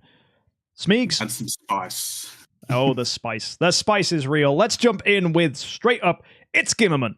He's got Tix with speed attack. He's got a Russell with a Demon Bell speed HP. We've got a speed... Is that a precision stone on that carry? I like it. I like it a lot. We have attack Fiona, speed attack Focus with Illusive Mirror, the meta contender really here to check a lot of heroes. And finally, one of our favorite picks here. Instead of opting for Betty, he's gone with Unimax. Yeah, speed HP. That's going to be a pretty quick Unimax. That is. And that Unimax is going to instantly check the Flora on the back line there for Bendyman, potentially. Indeed. It's whether Unimax is...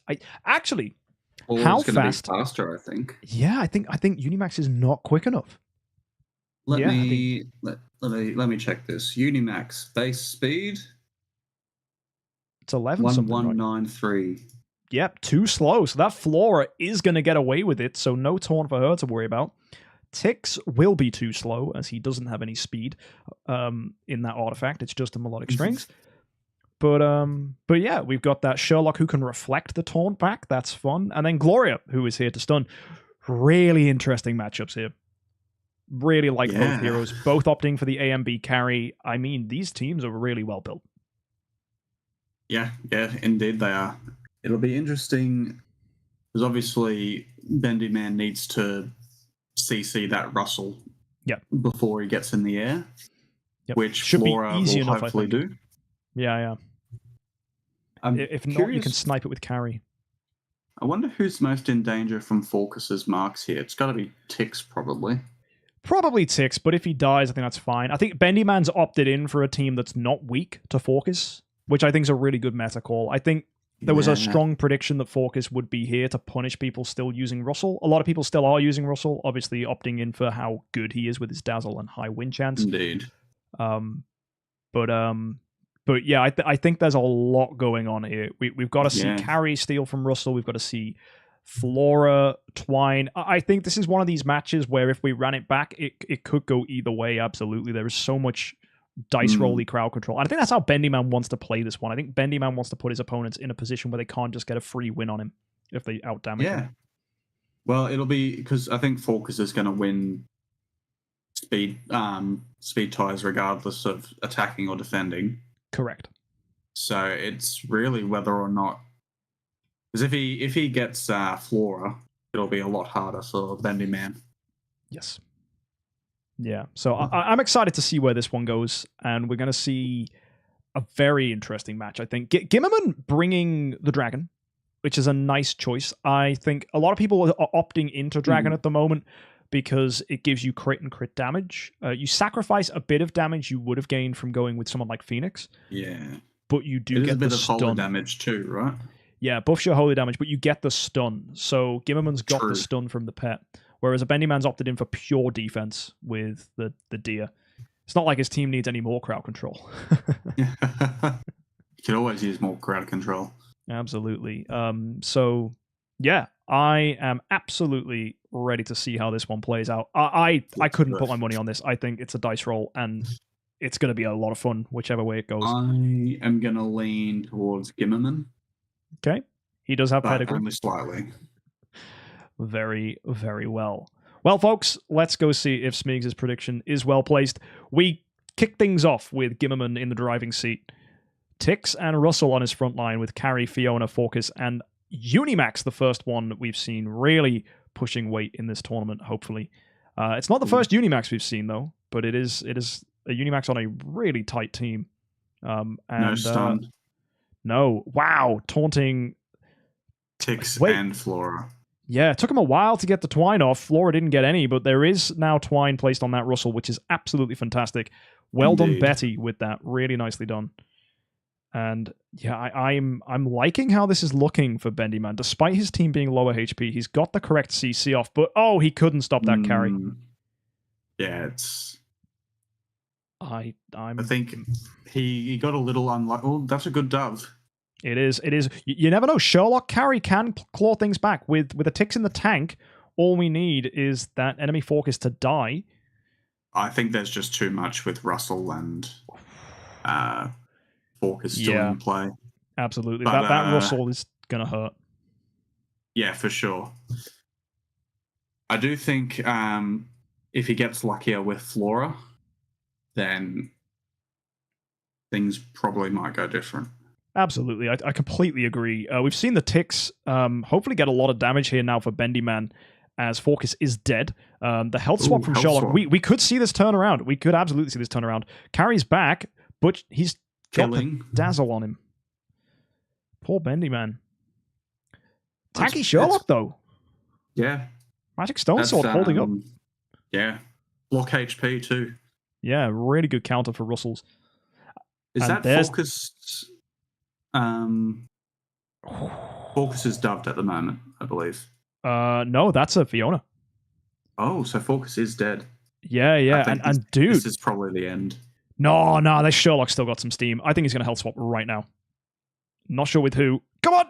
No! Yeah, that's Sherlock! what I thought. Oh. Too many arrows built up. Yeah, that's true. It's true. You do not let Russell live, because more and more arrows equals more and more chances to die. You know what? That was close. That was very close. It was. I think run it back.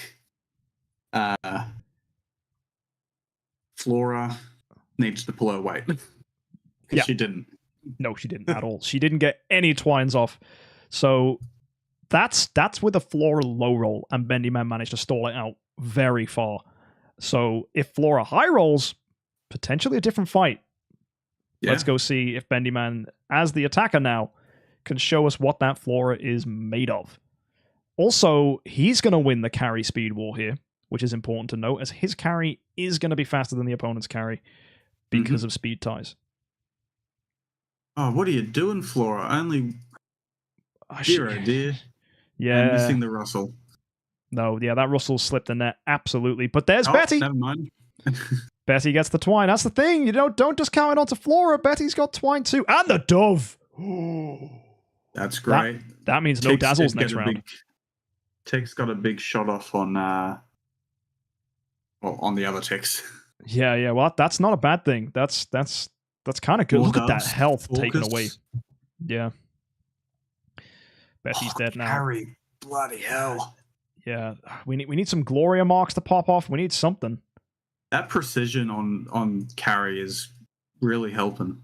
Oh yeah, that carry's a good damage dealer. If you let her actives hit people with energy, it's just devastatingly strong. No stun. No, and with all the shields, this goes to show actually the matchup when you run a Fiona against a team without Fiona. The added health bars, you're basically playing with twice as much health as the opponent. Like Fiona, I think is almost compulsory. She's so good. She could be a sleeper pick to get banned. Yeah, this is true. This is actually nuts, though. Oh, ticks down. Yeah. Oh my goodness. Can Sherlock get dubs on everyone? Yeah. That's the problem. This deer is healing people who already have a lot of health. I guess it sets up the Sherlock nicely, though, because the Sherlock is then given more stuff to health swap with. Oh, goodness. He's still dubbing the Russell, which is compulsory. Carry with an active. Yeah. No. Oh, I don't know, man. There's still this Tix who's doing damage from the grave. Sherlock's poking away. Russell hasn't broken free, and I think Russell is about to die here. There he goes. Boom. And the heal coming in. Yeah, mate. If Bendyman solos this with Sherlock, this goes to show just how good Sherlock is in this meta. He needs to keep Fiona doved, which he is. Oh, never mind, she broke out. And she freed the Unimax. The health swap, though, on the Unimax could be massive. Oh. And Unimax is marked, killing him. Damn. This is... Carry gonna come back, though. Perhaps. Oh, energy stolen. Oh, my word. Look at the shields keeping Fiona in it. This just goes to show how good Fiona is. This is round 15. Yeah, we're at It's gonna be a 16. draw. No, it won't. It won't. There's no. It's just energy Is ramp that up. gone? This ain't no seal land, bro. We don't have a round Damn. limit. Oh, Oh wow! Bendy man. How's that for a stall? Jeez, dude. Sherlock is mad. That's nuts. Yeah. Wow. Oh man, I thought that was around 15 limit. I forgot about that. Yeah. No, it's definitely not anymore. That got lifted a while back. But we just don't normally see fights go on that far. That's crazy. So there you go. It's 1-1. What a matchup that is proving to be. And we were saying Fiona was really strong, but we've mentioned before this stream as well, though, that if you want to beat Fiona's, you've got to have marks on your team to go through shields. Absolutely. So that carry, she's saying, no, doesn't matter. So just beautiful amounts of damage. Absolutely beautiful amounts of damage. Like ticks and Honestly, carry. both of these fights, Flora has not done much. No. And I am slightly regretting not running a Sherlock on my team. It was a last-minute removal. I swapped him out for Betty. Buddy. Oh, no. I mean, I like Betty. I do. But, man, that was crazy. Right, Gimmerman, you're now attacker again. Can you win this? Is Sherlock going to stall us out again? I don't know, but we have an incredible fight on our hands. The reigning champion versus a disgusting crowd control team. Bendy Man finally figuring out how to put a team like this together, which it's taken Bendy Man so many tournaments. That's big. That's so big. But Russell's in the air. Uh-oh. Then again, Tix steals Russell's attack there. That might help. That could help a lot to soften the blow. It's just whether we could survive this active regardless. And we can. Yeah. It's back to Gloria's got an active incoming. Yep, she sure does. Even Carrie survived that. Oh, and Gloria's actives are pretty hard hitting sometimes. Then again, that's taunt on Gloria now. And we've got to start watching these health swaps. Russell. Yeah, I think Bendyman's team, honestly, if he'd have leaned more into this Sherlock, his team could be devastating. Yeah, I do think Focus with his active incoming. Yeah. More health swap. Gloria holding in there. Great to see. Not for long, though. There you go. Ticks up is going to be too strong, I think. Yeah, I agree. Need Carrie to get back.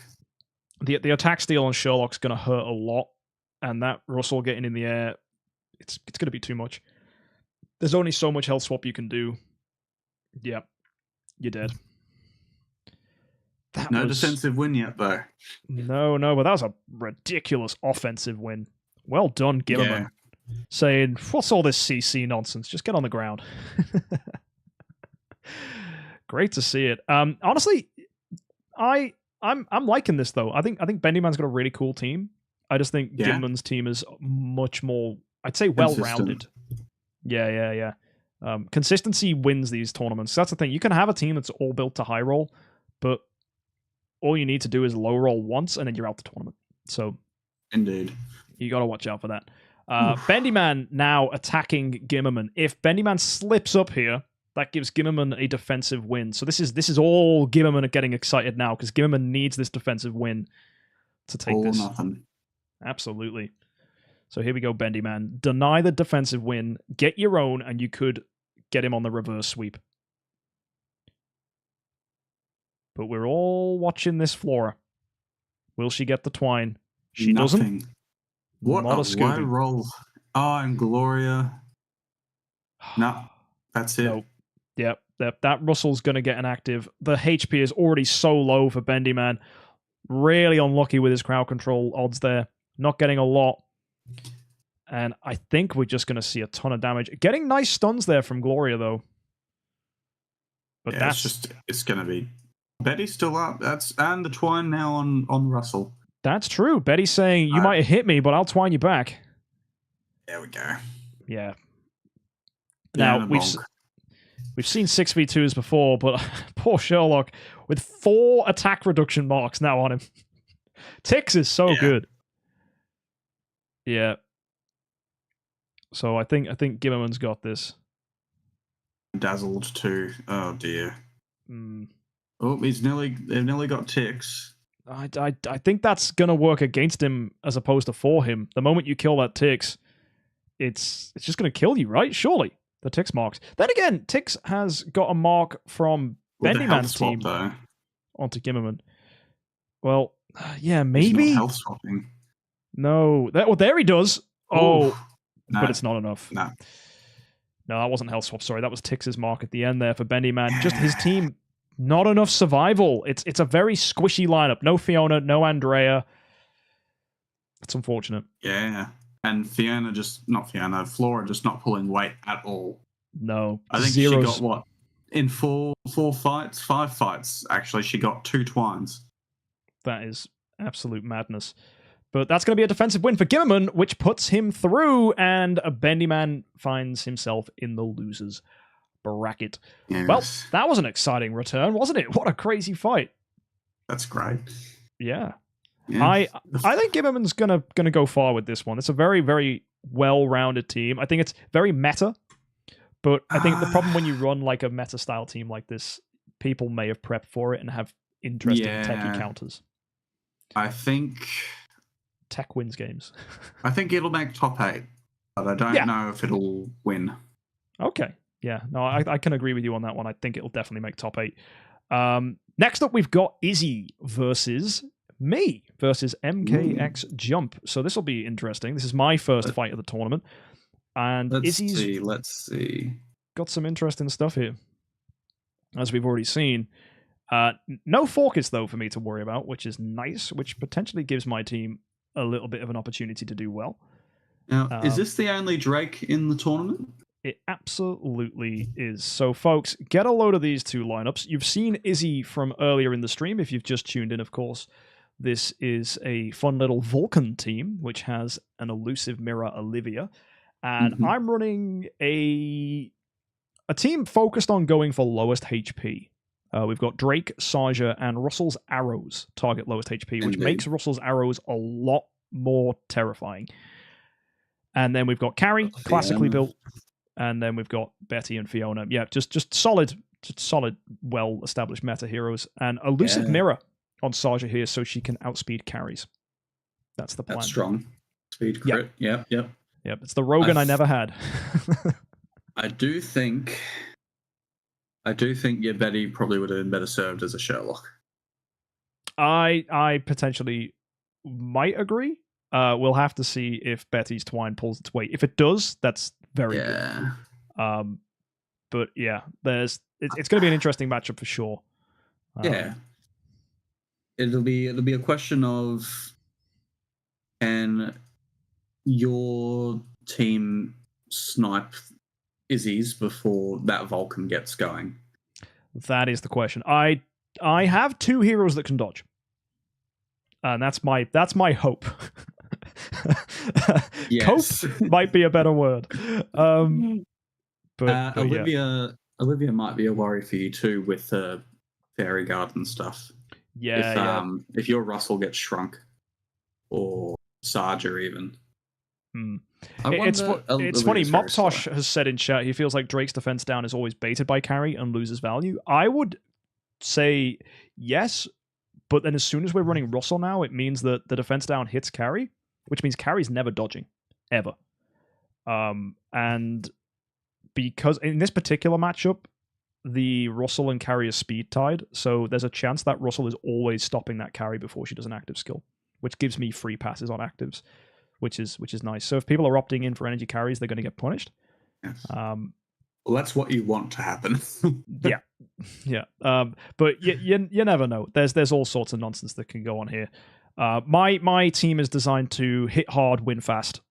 And Izzy's team is very much in a similar vein. A little more defensive than mine, opting for Olivia and Vulcan, a much tankier damage dealer. So I'm curious. I'm really curious to see which way this goes. I'm biased, of course, so I'm saying nothing. But Smeegs, who do you think's going to take this? I think it'll be very interesting to see your team in action. It's one of those ones that looks very strong on paper, but I feel like for all of your IHXC teams, you've gone with you go with like a theme very strongly, and then if something goes wrong with that theme, you've got nothing else. Yeah, that's very true. It's very true. This is very aggressive. So if it works, it'll work very well. Yep. But I think you'll be watching that Vulcan a nervous eye. Yes. Well, I am scared of Vulcans and I'm scared of Focuses, but hopefully there's no issue as there's no Focus here, Indeed. and it's just one Vulcan, right? Well, either way, it's going to be Izzy in the driver's seat versus MKxJUMP with Saja, Russell, Drake. Defensively versus Izzy's Vulcan carry Olivia team. Great stun there straight away from Saja, stopping that Vulcan straight away. Absolutely disgusting. Drake getting an active skill out here. And Fiona's bubbles keeping my team alive. Russell's already in the air. Shrunk by Olivia, though. Oh, that's a lot of twine. Jaggy pulling weight already. There's Russell's arrows, even when shrunk, killing Fiona and Carrie and poking away at that Betty. Yeah, this is going very well for you. Yep. Saja hitting Betty now. Shrunk on Fiona, but that's not a big deal. Disgusting amount of twine there. That that Vulcan doing nothing. Way too slow against Betty's. You can see here there's a lot of heroes that just stop Vulcan. We've got twine, we've got stun, we've got energy steal, we've got dazzle as well, which is going to be a problem for him to deal with. And yeah, there's the defense down on the carry. Instantly getting punished by a lot of damage. There's, oh my word, everyone faster than carry here. And that's one thing with the team's design. Everyone is designed to be faster than carry at 12-18. Like, I'm not letting a single hero be slow here. Yeah, it worked really well for you. But that was disgusting. Look at that consistent damage and then Russell out on top. Disgusting amount of control. Yeah, that was horrid. Izzy, I can only apologize. Yep, that sure was. Man, that was terrifying. Well, that is nope, I've absolutely butchered that one. 1 second. Izzy got a point and I got a defensive side. That went completely wrong. There we go. Oh, that's much better. Fantastic. That was fun. So yeah, what you make of that? Drake's pretty good, huh? Everything worked as intended. Yeah. And I would be curious to see this against like a Rubidos team. Oh yeah, I'd probably get minced. So, or any team with Focus. So. True. Focus is the instant counter. What I want all the Focuses to get eliminated early. And all be in losers bracket. That's my plan. I'm rooting on them all killing each other. That's my plan. Like, it's such a high roll. You've rigged the tournament so that no matter who wins, there will be no Focuses. No, unfortunately, Scribe is in pure control of the bracket. I have no control over that whatsoever. I say unfortunately, I wouldn't cheat in my own tournament. There's nothing worse than me winning. Like, I cannot win, right? If someone dares let me win this tournament, I'm just here to provide entertainment and competition. I intentionally don't want to be running an insanely busted lineup. But here we are. An insanely busted lineup. It's not that strong. We've got Saja, Russell, Drake, Carrie, Betty, and Fiona once again smacking out against Izzy's team. Let's go see how this one plays. Best of luck, Izzy, on the defense now. Right, Saja. Oh, Voldex instant dead. Tons of CC. Wow. Yeah.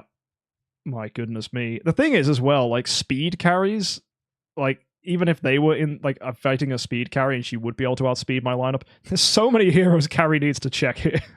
Saja, Russell, and my carry. Betty doesn't even care. Betty's just here for the basics. Oh my goodness me, there comes Russell. Hammering down. Yep. Is that going to be Vulcan dead? It sure is. Yeah.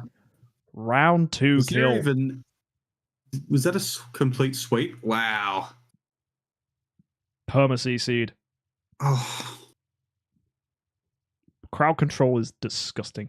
And I have an advantage here against Izzy as well. If you look at the builds, Izzy opted for a defensive Betty with Crown Indeed. and HP. That lack of speed is making that Betty do nothing, unfortunately. It's killing you. And that Yeah. and melodic carry is Yeah. not really. Too slow, way too slow. We've Yeah. said this before. If you're running a carry, she needs a speed artifact because it plays way better on the resurrection because she feeds herself energy anyway. So you Indeed. just want to be as fast as possible. Illusive Mirror is the only exception, but we've said before we'd rather put that on a hero that can do something like a Saja, for example. Like Saja's outspeeding a lot of heroes with Illusive Mirror. Yeah, exactly. She's That's good. pulling weight. She's either killing a hero outright or stunning an important one. Yeah. Would you believe this is the only Illusive Mirror Saja in the entire tournament? Well, how many Sajas are in the tournament in the first place? I think there's a couple others, but they're all wearing melodic strings, which makes them too slow. Mhm. Yeah, that's very surprising. Actually, I thought it was discovered a little while ago that she's a bit too slow without Rogan. Yeah. Well, I think that's why people are opting away from her. But I thought, you know what? Actually, Illusive Mirror is going to work really nicely on her. And I had that one cracked before people started talking to me about Focus. And my attitude going into this tournament was, nah. Focus completely checks my entire team, but Yeah, we'll see what happens. So my team might look strong fine, now, it'll be but wait till fine. I fight a Focus. Yeah, Yeah. there'll be It's gonna that be- one linchpin that brings everything down. Exactly. Either way, Izzy now our attacker. Let's see if Izzy can get a win back against me. I'd love to see it. That'd be so nice. And yeah, there goes my Saja first, though. Instantly stunning. Yeah, Vulcan getting denied immediately. Double twine. Yeah, black More hole twines marks out here as incoming. well. Nice thing about Drake, putting those black hole marks on opponents sets up for them to take so much damage at the end of the round, especially when you build them for speed. Oh, there we go. Straight back into round 2 now. So much control. I don't even think Izzy got to do very much there at all. No. The crowd control is Oh. disgusting. It's Olivia dead. Yeah, that's brutal. Oh my word, there's Betty. Fiona. Fiona's a beast with attack. She's so horrid. And there you go. Defense down on carry means she's just going to get no This is dodges just at all. a repeat of the first match. Yeah, Double absolutely. twined. Everything connects. And Betty is putting in serious work. Yeah, Betty, Receptor Speed HP Betty is disgusting. Once again, zeros across the board. Ouch. Yeah, That is horrid. that about says it all, doesn't it? Yeah. Izzy, I am so sorry for that, but that is what a Drake will do to you, and that's what a speedy team will do. I think Izzy's team, you look, it is quite a slow lineup. We have not a lot of speed artifacts. There isn't even a Receptor on Izzy's team. And and Illusive Mirror has ended up. No AMD.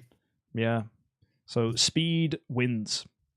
Speed wins fights, guys. We've learned this from many IHXCs that the fastest team is often the yes. winning team. Which is why Rogan got banned, because he made literally assassins the fastest things on the block, and that was it. Only assassins, nothing else. But Speed kills. yeah, each speed does. Right, that was devastating. I'm kind of shocked by that. I was not expecting that for a first round performance from myself. And we're on to now Steven SL versus Rubido. So Rubido's back after getting a 3-1 win against Brad with his suicide-style squad, and Steven is going to be our defender for this one. Now, is Steven a new name, or has Steven entered before? The Steven's a very common name, so it could just be someone... Steven is our final newbie this time around. Ah! Exciting. And has Steven got an established account, or is he bringing...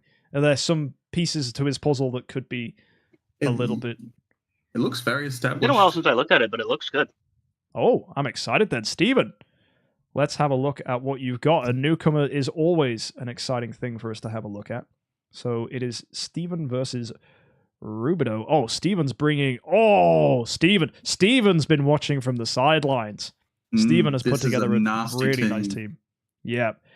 So is Rubido's, though, with its death-style build. Yeah. So, folks, get a load of these.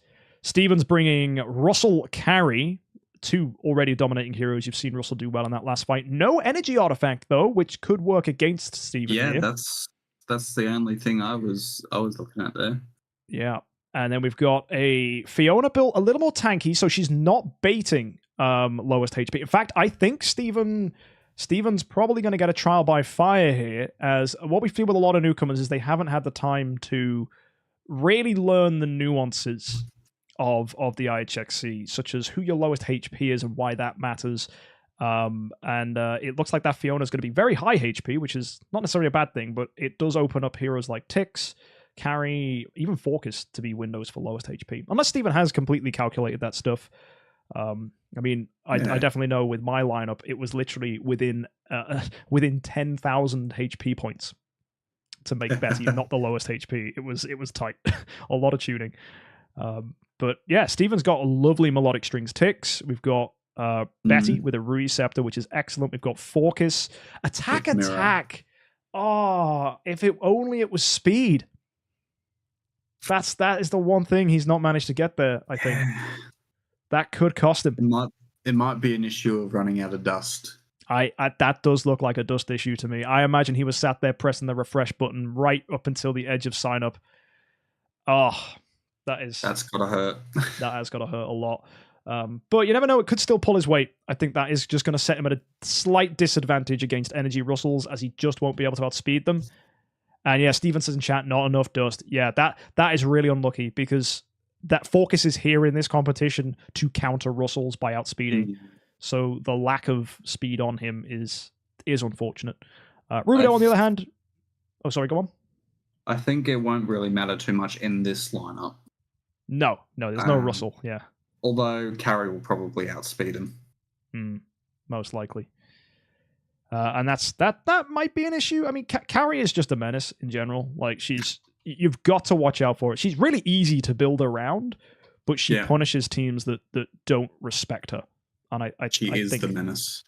Yeah, that's true of a lot of heroes. Like, if you don't respect Russells, you get punished. If you don't respect carries, you get punished. If you don't respect any possible Illusive Mirror hero, even Unimax, right? If you start putting your best heroes on the back line, if you ain't respecting Unimax, you're getting punished. Exactly. and there is an attitude where it's like, oh, well, there's one hero, like when you're building a team, you've always got to say, well, there's one hero you've just got to say, okay, I cannot counter this at all, right? I just by avoiding Unimax, I'm opening myself up for Dark Arthendal, for example. But who on earth runs Dark Arthendal apart from me that one time? And it did not work. No, I actually figured even with Illusive Mirror now, you can outspeed even a Rui Scepter Dark Arthendal, so that makes your slot one a lot safer, actually. Fun little meta fact for anyone looking for team building advice. Rubido, not needing that though, because Rubido is running a suicide style team where speed, he don't care. He's here with a tanky Sherlock and a whole suicide lineup leading. The carries in the back line for backline hitters. Oh yeah, for sure. Triggering more. Yeah, so I'm excited to see what Steven brings. I'm really, really looking forward to this one. So best of luck to you, Steven. It is unfortunate that your first match is against this kind of team. Yeah, I think this is unfortunately the most vulnerable sort of team to be pit against a suicide squad. Yeah, very squishy heroes and not a lot of speed to blow them out. Then again, if that Russell high rolls, we could be looking at some good stuff. So, folks, let's send it and see if this Russell is going to pop. I'm nervous. I'm expecting Carry to go first. Indeed. Rubido's Carry is dazzled. There's the ticks for Steven. Wow. Okay, now the question is, how much damage is the death passive stuff going to do here? Rubido's Delation pops off. Huge! Oh, that's nasty.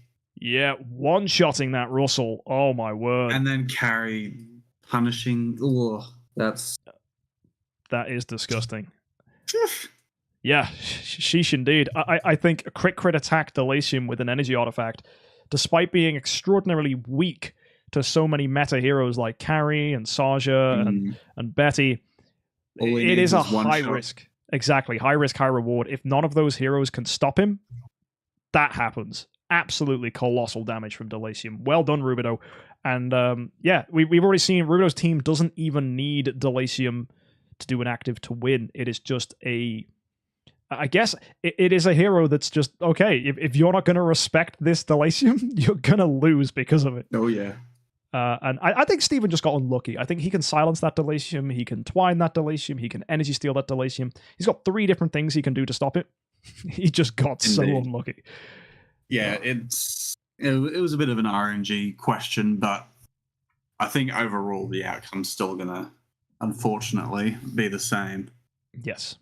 I'm nervous for Steven now, as he is defender. He could get a defensive win, and we could see seeing both people racing the 3 points.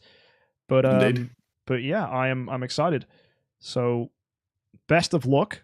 I expect Steven to do well, but is it going to be enough against Rubido's disgustingly powerful suicide team with Delasium? Let's see it play out for a second time. Here we go. Yeah, and indeed, Rubido saying in our chat there that Delasium is severely underrated. I couldn't agree more. He is up there with Tix when it comes to damage potential. And he's very fast. Very, very fast. Waldeck already down. Yep, Steven's got a lot of twine. Delasium's dead. Yeah, well, but Delasium got a shot off. Sorry, no, he's not. Delasium's stunned. Sorry, it was Waldeck that died, yeah. Oh, don't. Mim, very low.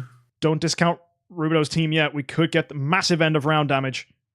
It's going to be massive from Tix and Waldeck. It's not enough. Oh, but Sherlock hanging in there. Oh, hanging Sherlock!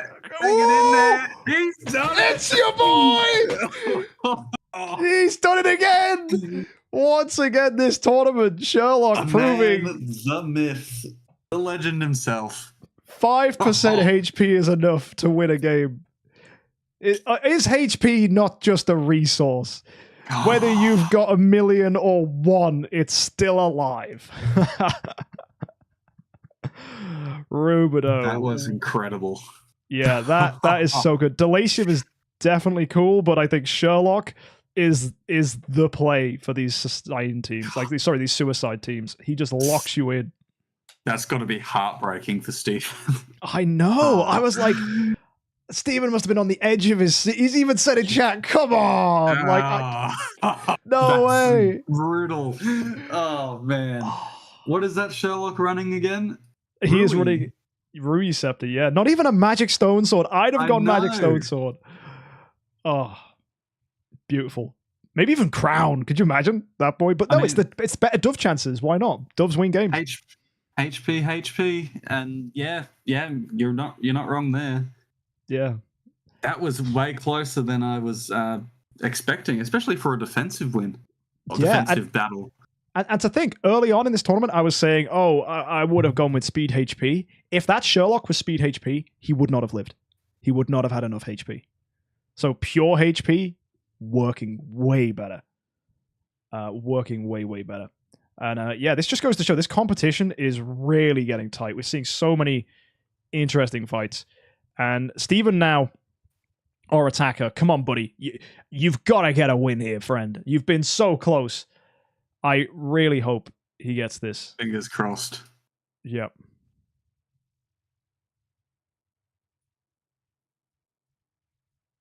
All right. Let's send it. Final showdown. Good luck.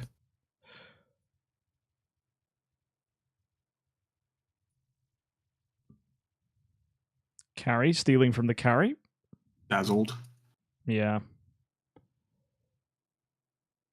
Oh, double dazzle. Oh, that's big. Oh, that's really big. End of round damage is coming, though. Oh, yeah. Tix is twined. Oh. It's not gonna... Oh, this is way better. Hold on. There's still gonna be the death passive stuff. I know, but yeah, that hell swap from Sherlock. But no, Russell's in the air. This? Yep. Come on. There you go. Yeah, Steven. Much nicer. That is a win for Steven. Finally say, you know what, Rubido? I was just warming up. Fantastically done. 1-2. Rubido's still in the lead though. Emphasis. Yeah, he's got to win this defensive one. Yep. All or Which is- nothing. Very, very nerve-wracking here. I am worried indeed. Okay. Right. Who do you think is going to do it? Do you think it's going to be 3-1? We've seen a lot of 3-1s this tournament. We have, but this could be a Steven reverse sweep. We've seen them before. Just not this tournament. I'm calling a 2-2. I want to see a 2-2 with a final, best off. Okay. Well, I'm nervous. You should be too. Here we go. Rubido, best of luck. You are our attacker. Steven needs this defensive win to stay in the winners. Let's have a look. That Betty coming out. Dazzled. Oh, ticks twined. That's huge. Oh, it is. It is you. Delicium getting sniped by the Forkus. This is big. Russell's going to go up. He's up. He's up. I'm excited. Are we gonna see? No, maybe Sherlock. Can he hold it? I mean, it's so much low HP. Oh! The end around damage. God. Oh, Steven! It was an incredible fight. That was. But you got punished by the most disgusting combo in the game. Mim, Waldeck, Ticks. You think you're winning until you're not. Wow. The Mim. It was the Mim staying alive.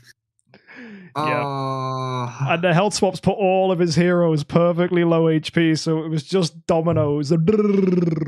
Game over. Oh, mate. Waldeck, Ticks, and Mim just triggering simultaneously. That was close. That was very close. That was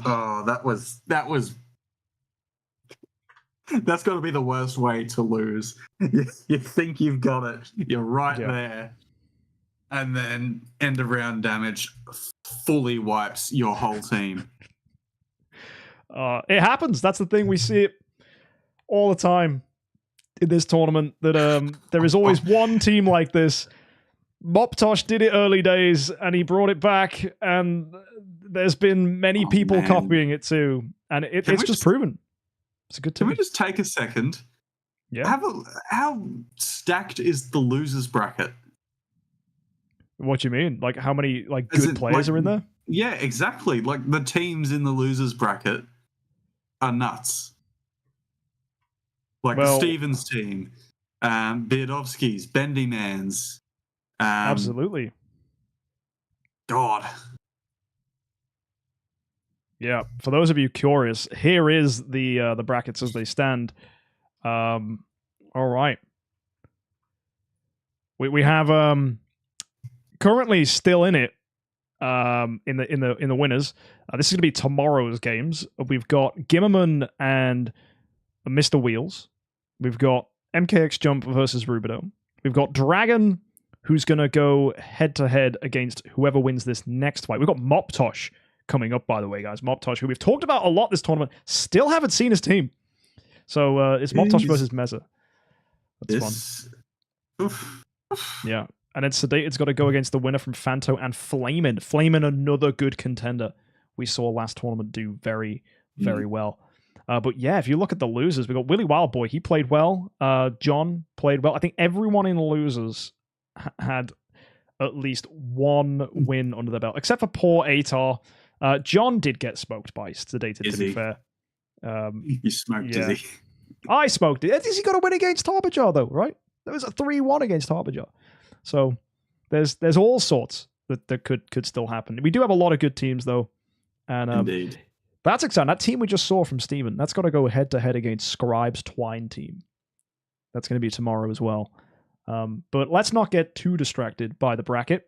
We still do have 2 more fights to do for today, and we're going to introduce to you 2 extraordinary contestants from last tournament who I think both made it through to the top 10, which is Flamin and Moptosh. Top 8, sorry. So yeah, two very, very good competitors bringing very good teams.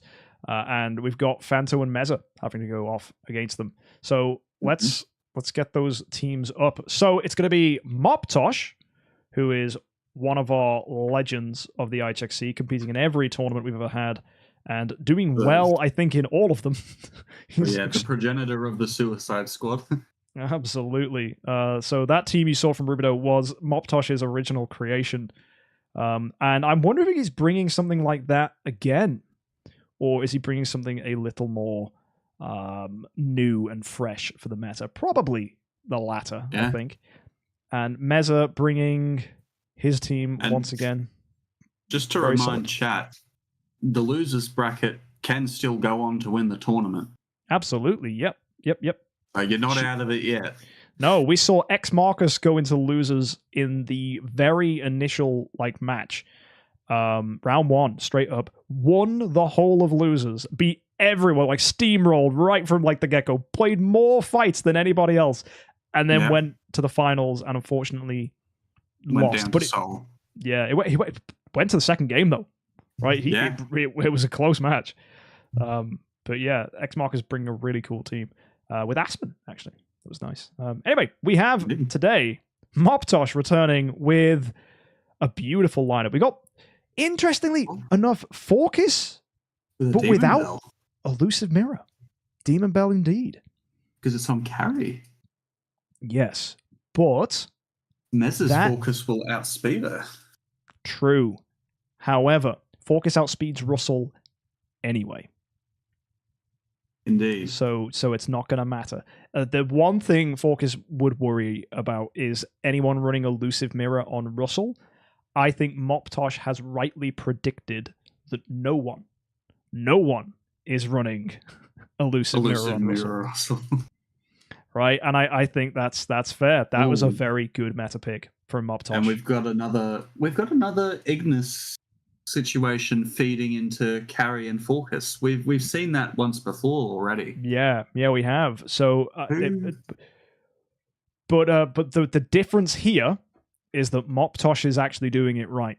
His active skill on carry gets triggered, and then Ignis is going to energy feed the carry for an active skill round 2, and that carry is fast, so fast, right? And I am scared. I am very scared by that. So yeah, Moptosh is a legend to be feared, and his team really well built. HP, Crown Vulcan. Oh my god, that's gonna be that is the definition. Bitch. Yeah, that's a beefy boy. Good luck. Yeah, I'm glad I've brought Drake to this tournament now. Flippin' heck, how'd you kill that thing? That's the thing. Goodness. You don't. No, he kills you. Absolutely. Oh wow. I like Moptosh's team. There's not much to say about it apart from some interesting meta predictions that have worked out in his favor. The Forkis with the Demon Bell, much better. The energy feed on that carry from Ignis is going to prove devastating, I think, for a lot of teams reliant on energy. And unless we see teams bringing things to counter Illusive Mirror carry, they're going to get smoked. And I think the only team that I can think of that actually actively counters an Illusive Mirror carry is my Saja, because that's an Illusive Mirror faster hero. Illusive Mirror Forkis can't do anything to a carry. He just does an active and that's it. Yeah. I mean, what about a mirror match? It's just a speed tie, but... Yeah. The scary thing is this carry with Illusive Mirror is going to outspeed every Augustus Magic Ball carry on the map. And that's that. Also, this is another thing about Moptosh's team. And this is I've just figured this now. His carry is going to use all her energy with Illusive Mirror. Yeah. Imagine then you're the other guy with an AMB carry, and then you hit his carry who has no energy. And it does nothing. And then Ignis energy feeds the carry back up. It dodges any energy steal window. It's unstoppable. The only way you do it is to hit Ignis. That is the only way you can stop that energy feed, is to hit Ignis. Oh my god, Moptosh, you are a genius. This is pure energy control. Oh dear. Meza, you're gonna have to unga bunga smack him with your Russell and your Vulcan, because if you can't, Moptosh is gonna turn you upside down and clean the floor with you. He's gonna make a mop of you, mate. Do you think Do you think Mez's Focus could shut down Ignis? I don't think it does anything. Ignis does buff, right? She does buff stats, but I don't think it's going to stop that energy feed. No, sir. It might do, though. You might find that the damage reduction buff onto the carry gets ripped by the focus mark. But, oof, I'm scared. I think Moptosh has brought a very, very well thought out team. And he has proven an innovator in these tournaments consistently. And he lives for this stuff, man. He's probably the most active member on our Discord in the IHXC discussion chats, with Bendyman probably being second. The two of them are always chatting away. But yeah, I'm scared. Let's play it. Let's see what happens. I've just managed to log in on the accounts now. I'm terrified. I'm terrified for Meza too. Yeah, this is going to be one hell of a fight. Moptosh, that is hi, not the right lineup. Huh? What? Look, oh hi, Mike. Yeah. the preset. Thanks. That's not the right lineup. Let's get his actual one. That's I love funny. that. Funny. I see what you did there. Very funny. Puts the wrong preset lineup in, so I get my little message. Cheers. I did Cheers, not. Moptosh. I did not. Did not hit her. Oh, goodness me. This is a great team. Let's hope we see the beauty play out. Will it go exactly as predicted? Let's see. So, Moptosh's carry does an active. Yep. And then Ignis is going to energy feed that carry right back in. The carry's basic from Meza didn't do it. Oh, Focus. Killing Russell! Oh, it did it! The meta in the right perfect speed order as well. And there's the energy feed onto carry to get an active in round 2. Oh my goodness me. This team is just energy denial. It's like blue balling of the highest order. Yeah. Oh. He hasn't even... Yeah, not Russell, Vulcan. Woo! Yeah, so he's basically just CC denying and energy stealing the entire time. Then again, Meza's not going down without a fight. He's getting good damage There's a out. taunt on carry, but Vulcan's up. It's too late. It is too late. All those shields, and then Ignis healing. Oh, it's disgusting. Yeah, Fiona. there's so much. Wow. That is consistent. Absolutely consistent. Carry doing 11 million. That's what a load of actives will do for you, bro. Wow. Yeah, that's... Oh, God.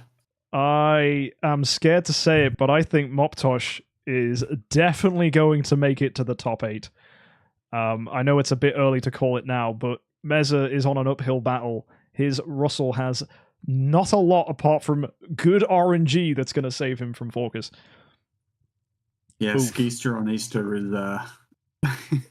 he's realizing it's the end of Easter Monday. Yeah. Meza, a fanboy of Geester, we should add. His favorite hero. But it's looking like he's discovered that Carry is not his favorite hero, and neither is Focus for his Russell. But yeah, well done. Moptosh, that was very well fought. We got exactly the same thing now. Moptosh, our defender, and our attacker. Once again, it's Mez.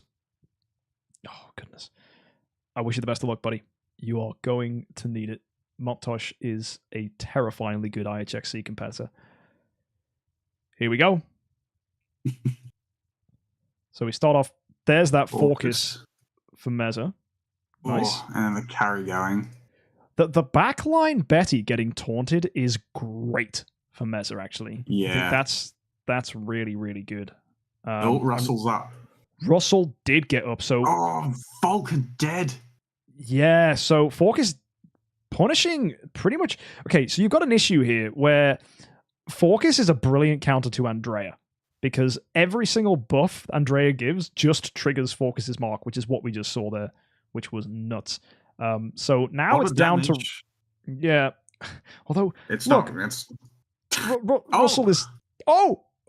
Wait, did Focus one-shot Vulcan? Yeah. That's mad. We Get are back up. in Oh Come my! on, Gary! Go! Gary! Come on! Is it- Ignis, die! Yes! Ignis! Come on! Come on!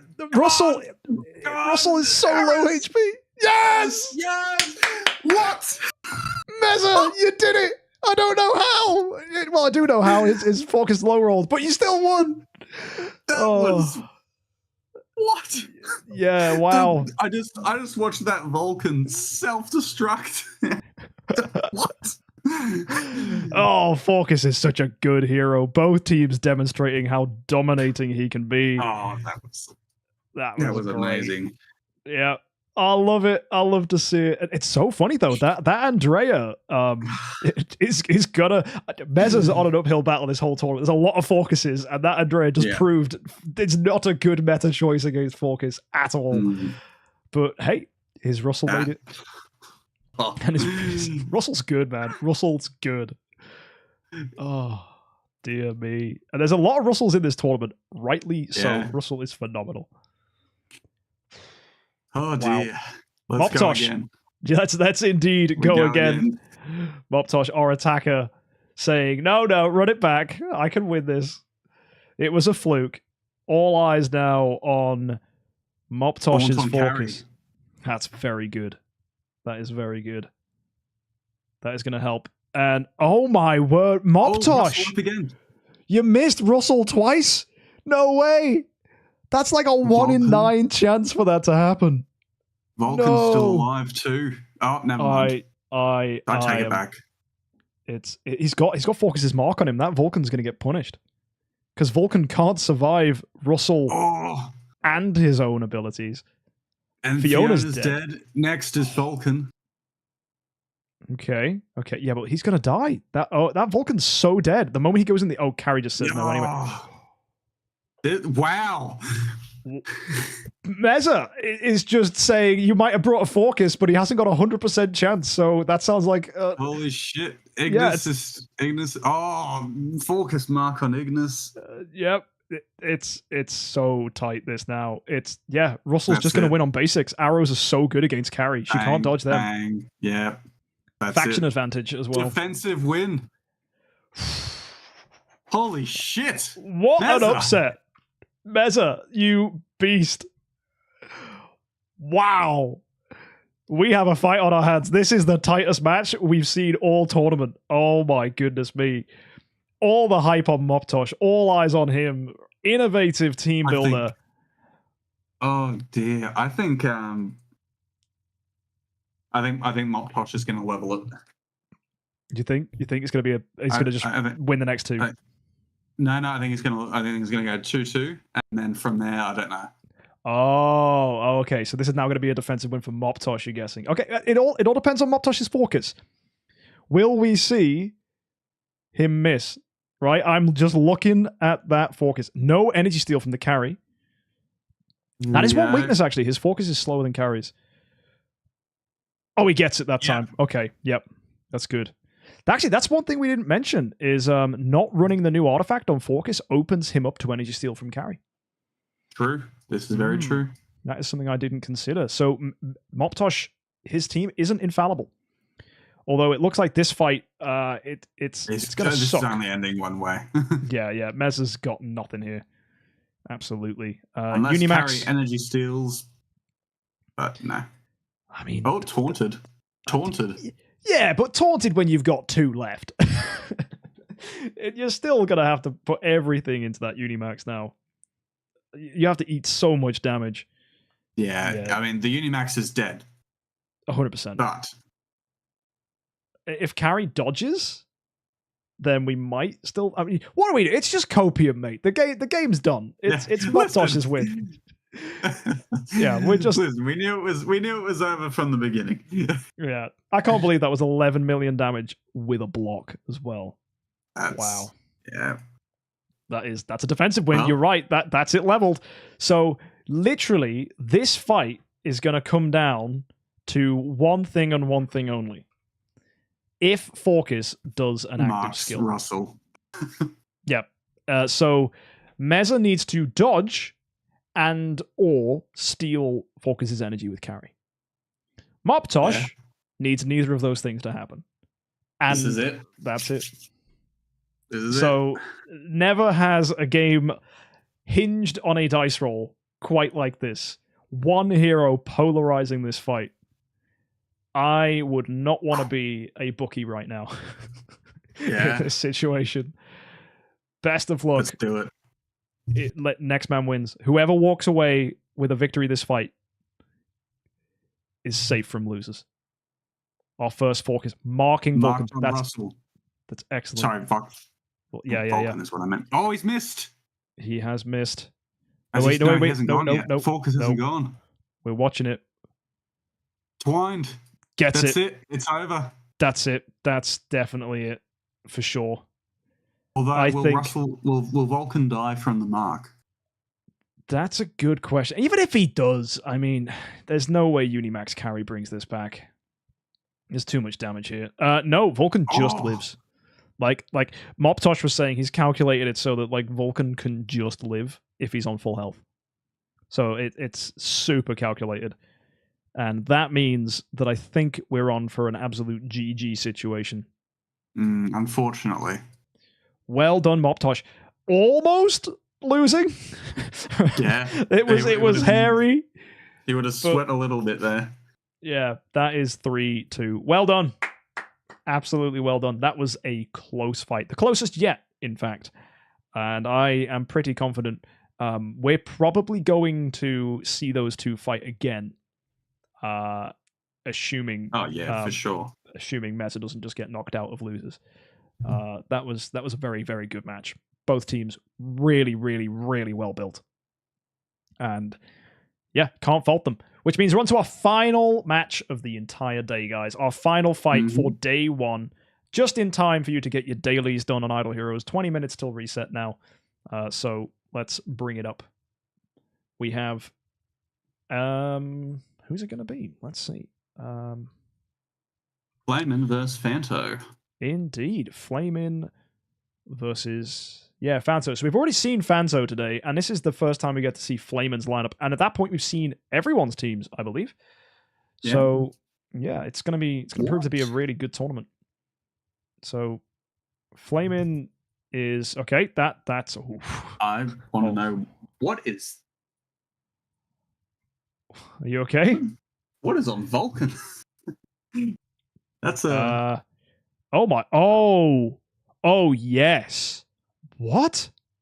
Okay, guys, you've got to see this. I think that's a crazy choice for what he's put on Vulcan. Yeah, let's show you this one, guys. I'm just resetting the fight. 1 sec. I described that as not a sword of justice. No, it is a guilty crown. Of course. Which gives attack HP, and if it's on a dark hero... Wait, what? Gives control immunity. But Vulcan's not a dark hero. No, that's... So it makes no sense. That's... What? It is just attack HP. It is just a demon belt without energy. Flamin. You're in chat. Explain your reasoning. Yeah. Explain yourself. That's you said wrong. That's wrong. Oh! I think he clicked the wrong thing in his sign-up sheet. I think he picked Guilty Crown instead of Golden Crown. No, that's my fault. I clicked Guilty Crown when making the battle card. It is supposed to be Golden Crown. Boom! I didn't notice that. Scribe! Fired. You're fired. Or Taco Tuesdays. No, it's fine. It's fine. We'll get that updated for tomorrow. So pretend the Guilty Crown is the Golden Crown. It's an easy thing to do. They both look the same on paper if you're just doing it quickly. That is totally understandable. I blame DH Games for calling things the similar thing. Guilty Crown, Golden Crown. Yeah. Okay. Speed, HP, Golden Crown makes way more sense for a Vulcan. Yeah, that is good. Crown of all things. Oh yeah, I mean, to be fair, Flamin's bringing an awesome lineup. He's doing a similar strat to Moptosh, but instead of going with a carry, he's going with a focus. And there is no carry on Flamin's team. That's This is yeah, and this is not like a team that's this is not a very player. heavy sustain. Yeah, it's not a player who we've seen, build bad teams in the slightest. So this Flamin's a good team builder. He's done very well in previous tournaments. This is bold. This is very, very bold. Unfortunately, I think Fanto's going to be shredded. You think? That Russell. Yeah. We're going to see probably a similar fight to last time. Although Fanto's team is also incredibly good, but we're going to see same weaknesses Mez's team has. Andrea and Russell are weak to Focus. That Focus, there's no stopping this Focus now. Flamin's Focus is not getting touched by carry. It's just down to a high roll. It's probably going to be Flamin's fight to lose here. So You would think so. Let's see it in action. Yeah, indeed. Who do you think it's going to be? I mean, they're both running Demon Bell, Ammon Ra's, right? Indeed, they're both HP. The only difference is Fanto's running full class gear on his. Oh, actually, are they both? Yep, no, that's full class gear. Fanto's running Snowheart, not Demon Bell. Yeah. Snowheart for a bit of extra HP. So Fanto's got the chunkier Ammon Ra and a little bit of protection from CC. Yes, but that first round bubble. Well, they're both going to get first round bubbles. Of course, Snowheart's still an energy artifact. Correct. Yeah. So she's just doing that for the control immunity and the HP, rather than going for attack and HP from a Demon Bell. I prefer the attack and HP because Ammon Ra's control immunity is already pretty good. She removes controls 1 round earlier. But then again, you're still weak to dubs, but there's no dubs here, so I don't think it's going to matter. But yeah, this is going to be an interesting one. So we're just bringing up the teams now, and then we're going to go ahead and see our final fights of today. We have Fanto versus Flamin Flamin. saying his hero is slower on purpose. Which one is slower? Flaming, is it Focus or is it... Flamin has a slower Ammon Ra by running. Is that Mage boots or 6-star shoes? He's removed the shoes on Ammon Ra to make her as slow as possible. I see. There's still. It says there's class gear on there. Is it on Flamin's? Yeah, it's a 2 and 2 split. But is it a 2 and 2 split on shoes? Is it the shoes that are the? Yeah, it's class gear shoes. Actually, no, that's the artifact. No, never mind. The shoes are 6-star. I was going to say, yeah. I was going to say, no, the shoes are 6-star. Yeah, we're getting fully gaslighted here by Speaks. I'm like, wait, were we looking at the same thing? I was looking at the bottom. Yeah. The relic or whatever they call it. Yeah. Well, either way, this is going to be an exciting one. I've just got to find the lineup in here as our boy Flamin has a lot of lineups on his presets, but I'm not going to leak all of them. But here you go. This is going to be Betty, Focus, Ignis, Vulcan, Ammon Ra, Fiona versus Fanto, who's running quite a similar team, but there are some differences. And those differences are probably going to make... Oh, no! Flamin! Oh, that's such an oversight. Oh, my goodness me. He's run Focus to counter Russell, but he's made Focus his lowest HP, which means Russell dazzles him. Oh, Flamin. What happened? That's so upsetting. If only you had speed HP on that Focus. That's a killer. That's a run. That's... Yeah, that buddy. is... Oh, no. Didn't even think about it, did you? Oh. As I said, that's the thing that gets you, not managing your HP stats before fights. That happens, and it's horrible. It is one of the most important team building things you have to do when submitting a team for this IHXC. Really look at your HP bars. And you'll often find that's the difference between a excellent team and a winning team, is is just which one is your lowest HP. Like that one tiny change and that fight would have been completely different. Speed HP wouldn't kill Russell though. It absolutely would. It will. It will. Any focuses mark one shots Russell regardless. It is incredibly strong. Yeah. That's like balloons popped. Oh, I feel so bad. Yeah. Oh dear. Maybe you can pull something out of the fire. Hopefully. Yeah. You can always, the other option is to drag someone else's HP below focus, because he does have a HP component on the artifact. The mirror. Right? Yeah. Yeah. So you maybe because Fiona's the other lowest HP. So really, who would it have been? You know what he needs? It's carry. Make a really low HP carry. And not the testing you did. You might have been testing against people who, I don't know if they intentionally put higher stat pets in. Sometimes people do that to try and trick you. Or maybe they were running like tankier energy artifacts like Snowheart or something. I don't know. But yeah. Oof. That's unfortunate. Yeah. Yeah,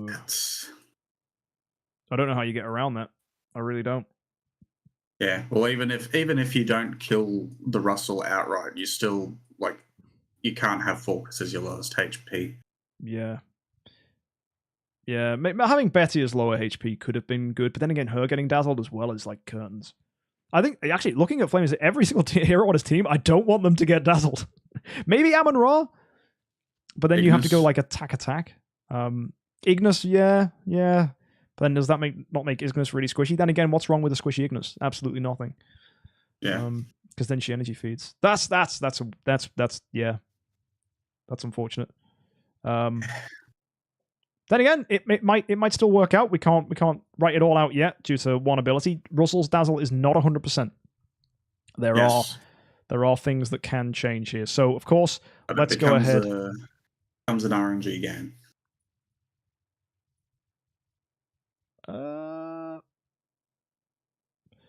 Well, let me just switch. He's done it again.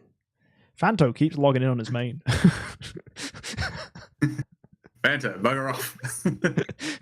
Yep. Oh dear. Right, there we go. Flaming our defender now against Fanto's attacking team. Here we go. I'm excited. Hey. Dazzled again. Dazzled again. Then again, you can still high roll and hit the Russell. The energy steal on the Ignis. That's unfortunate. And then the Twine's out. Betty's got you. Russell's in the air. Vulcan hits. Energy stolen from the carry mark as well. Oh my goodness me. That focus. Is that 3 crowd control effects? Yeah. Disgusting. That's insane. Betty is a menace this tournament. She's in so many teams as well. Ooh. That Russell hitting hard. Then again, it's not all lost for Flamin. He does have Vulcan here. Potentially. Oh, the Twine. Betty, come on. Give him a break. Yeah, she is crazy, man. In more ways than one. Disgusting hero. But yeah, I think we're going to see Betty in the finals. Oh, 100%. Yeah.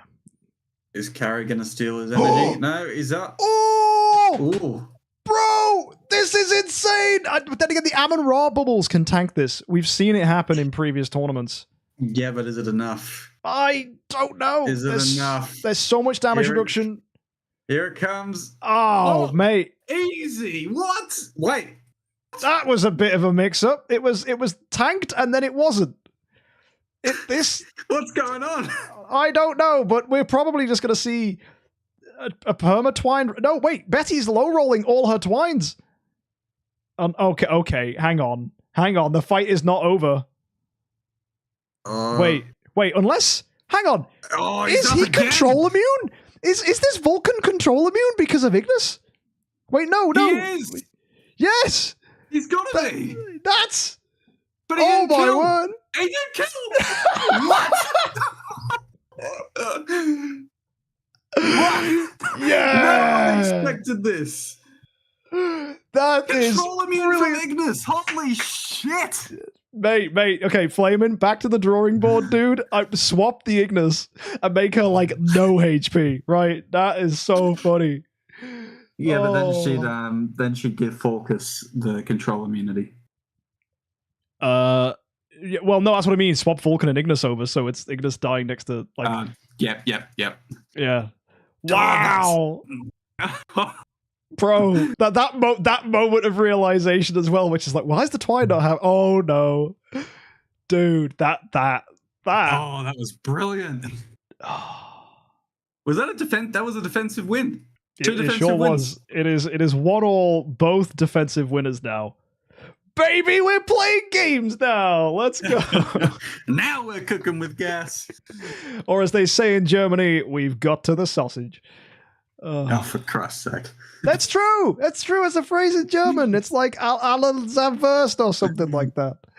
The Germans in chat, you know what I'm saying. You know. Listen, Brat, you're the worst.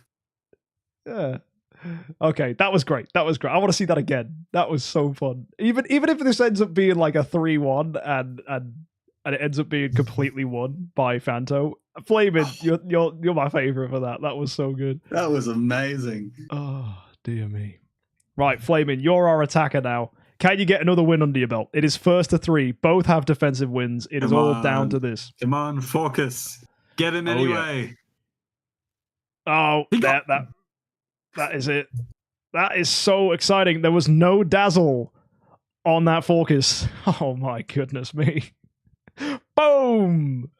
Oh mate, this is it now. Flamin' is cooking with gas. He is flaming. Oh, but look at all that twine.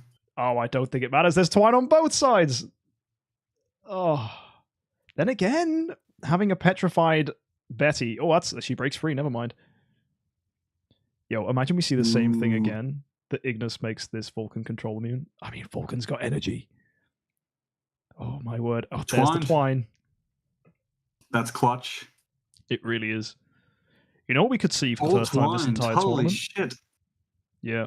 Oh, Vulcan breaks free. Vulcan is up. Oh, this is good. It. This is it. We could see another bubble, another layer of bubbles. But then again, can Flamin's heroes break some of them? I think maybe. Here's Phoenix to do a bit of damage as well. Oh, that's it. You think? Oh, Betty pops some of the bubbles. Bang. Wow. Oh.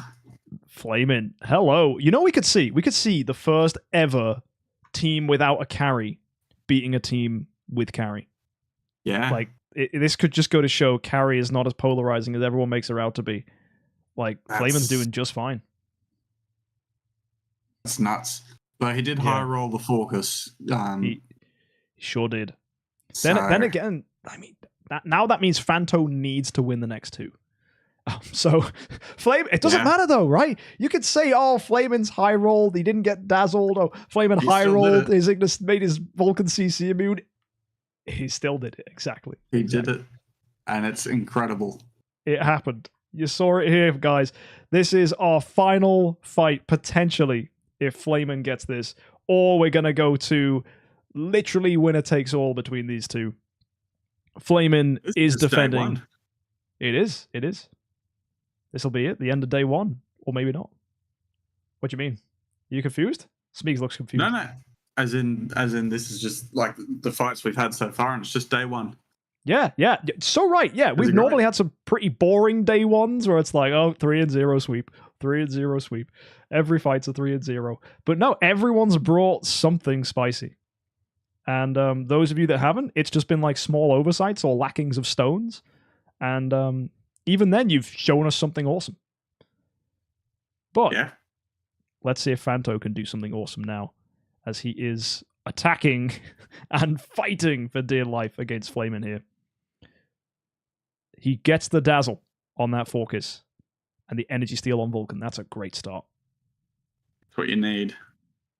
Twine on Amun-Ra. It's unfortunate. Ooh. Of the heroes, Twine. Yes, that is a Russell. That was good. Energy stolen too. That's brutal. That is a double lockout. Twine and energy steal. That Vulcan's got a few rounds to catch up now. That's set him back a lot of rounds. Here we go.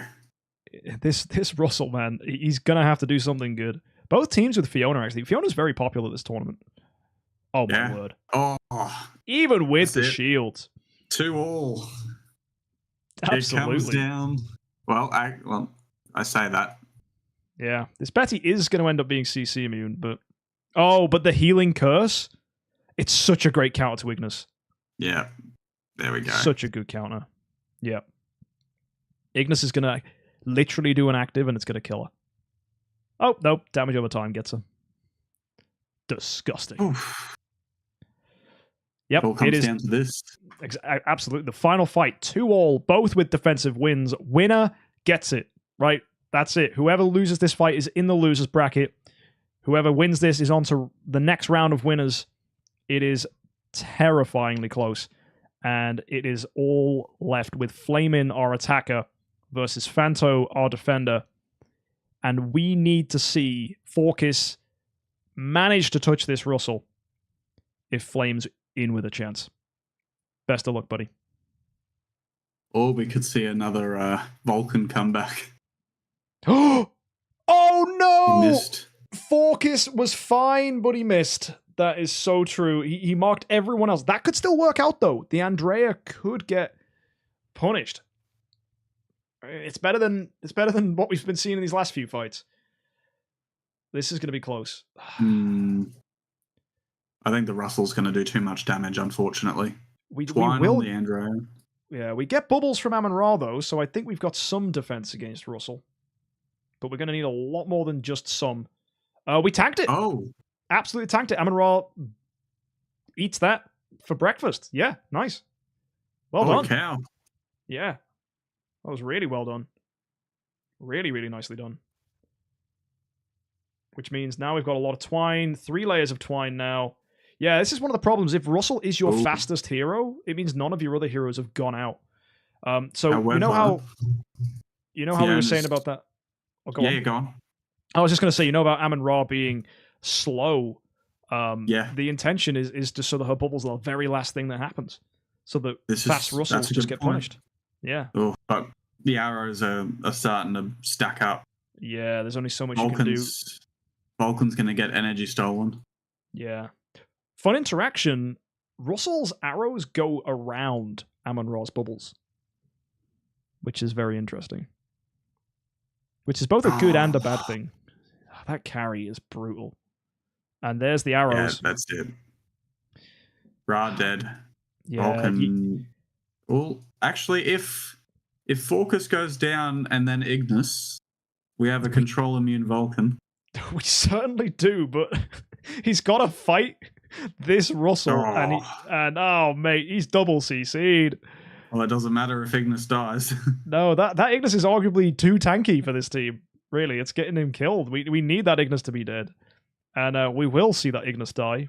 But it's going to be from a Russell active, which is probably going to kill Vulcan as well. That is unlucky, mate. Yep. Damn.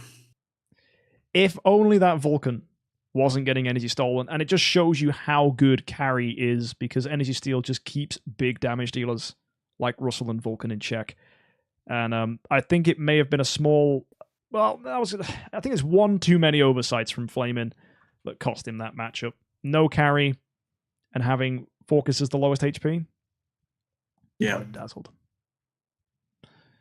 So Moptosh brings up a good point. Amon Ra is a very good counter to Russell with her bubbles. yeah, eats the whole active. But yeah, Vulcan can get around it a little bit. I think if you are playing a Vulcan, if you are playing a Russell, you really need to lean on the arrows hard. That's why I brought Drake, because I thought I don't think Russell on his own is good enough.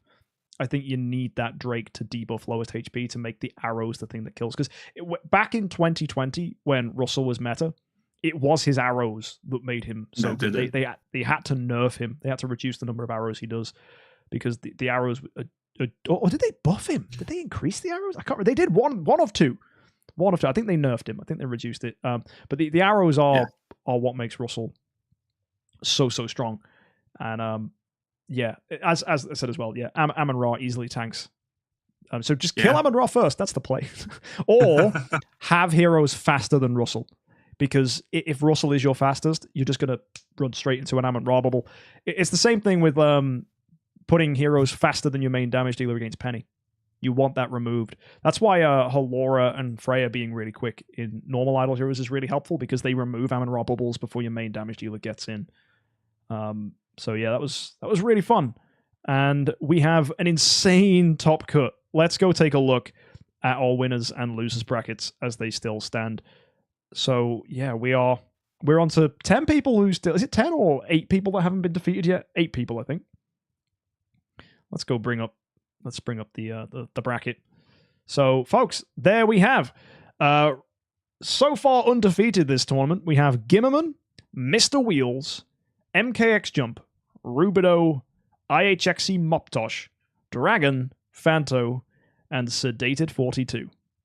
Down in our losers bracket, we have John and Willy Wildboy, Tyke Gamer and Harbinger, Meza and Brad, Steven SL and the Talking Scribe, along with Badovsky Daniels and Atar Trident. So the tournament's looking like it's going to have a lot more fun lined up. Tomorrow we're going to be eliminating people, which is a little nerve-wracking. So we're going to see the losers first of all. We're going to have those 5 fights down there at the bottom, which will see 5 people immediately eliminated from the tournament.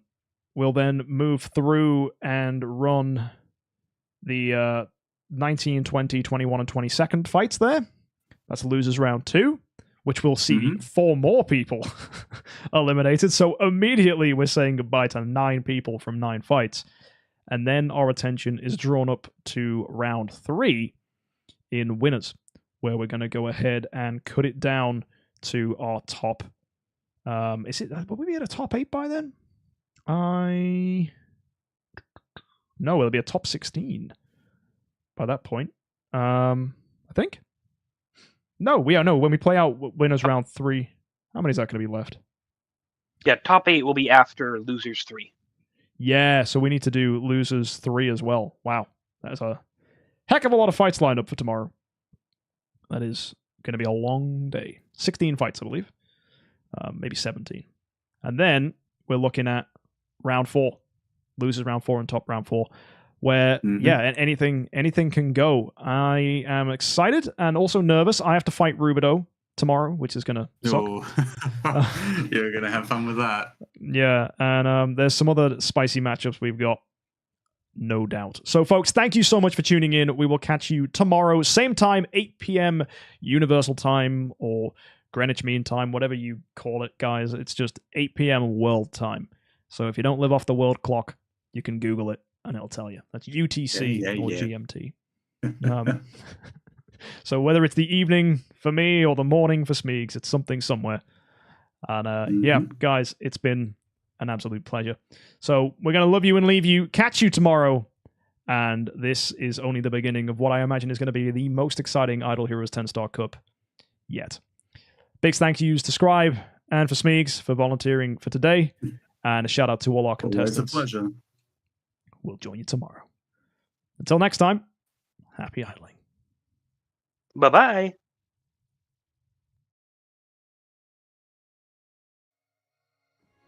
Tix active! Wow! Unimax is enraged, but he's doing nothing. Holmes is free! Holmes is free! Here It's an active skill. Oh, the dove! Carry dodge, though, but she's taunted. Not doing... Oh, Unimax is dead, but it's not... That's done. That's done. Yeah. Oh, my God. The Mim is Mim's down. But his Garuda has energy. Stewie's doesn't. Oh, but did he get... No, he didn't. Holy crap! Big damage. If the carry comes back and locks down the Garuda, carry's about to come back. That's enough deaths. She's here. Is she going to go first? She is. Does she get the mark? No! She didn't. She didn't steal the energy. It's going to be curtains. It is. Oh, wow. Garuda's going to get a massive active skill. Holmes is in the death zone. If Garuda's active skill hits Holmes, this is going to be so different. As long as Mim lives. Mim petrifying. Big heal from Andrea. That's going to make a difference. But the active skill Ben's dead, but Fiona's down. Oh, yeah, so no shields to worry about. Still healing from Andrea. We need to see a massive, massive active skill from Garuda. Absolutely everything rides here. It didn't crit. Oh, my word. But Holmes is still down anyway. This could be a draw. Unimax could clutch. If Andrea dies, Garuda heals. God. It could be a draw. That's it. It's a draw. Moptosh gets the win. Our first to move is the Nakia, slowing down the backline, which is awful for Tix as well. It's slowing him down even more. Oh my word. And there goes Tix. Yep, that'll do it. Cruz not even triggering again. And then here comes Holmes, who goes, yeah, don't worry, I'll target him. I'll dub him in the process so he doesn't trigger. Lots of dubs out there. Saja getting the kill. Already some damage hitting on BB there. BB's lost his Fiona. And now we're going to see a lot of damage over time here. Watch BB's team fall over. Yep. Just exploded. Sherlock is going to have to clutch this, but here comes Garuda. That's exactly what I thought was going to happen.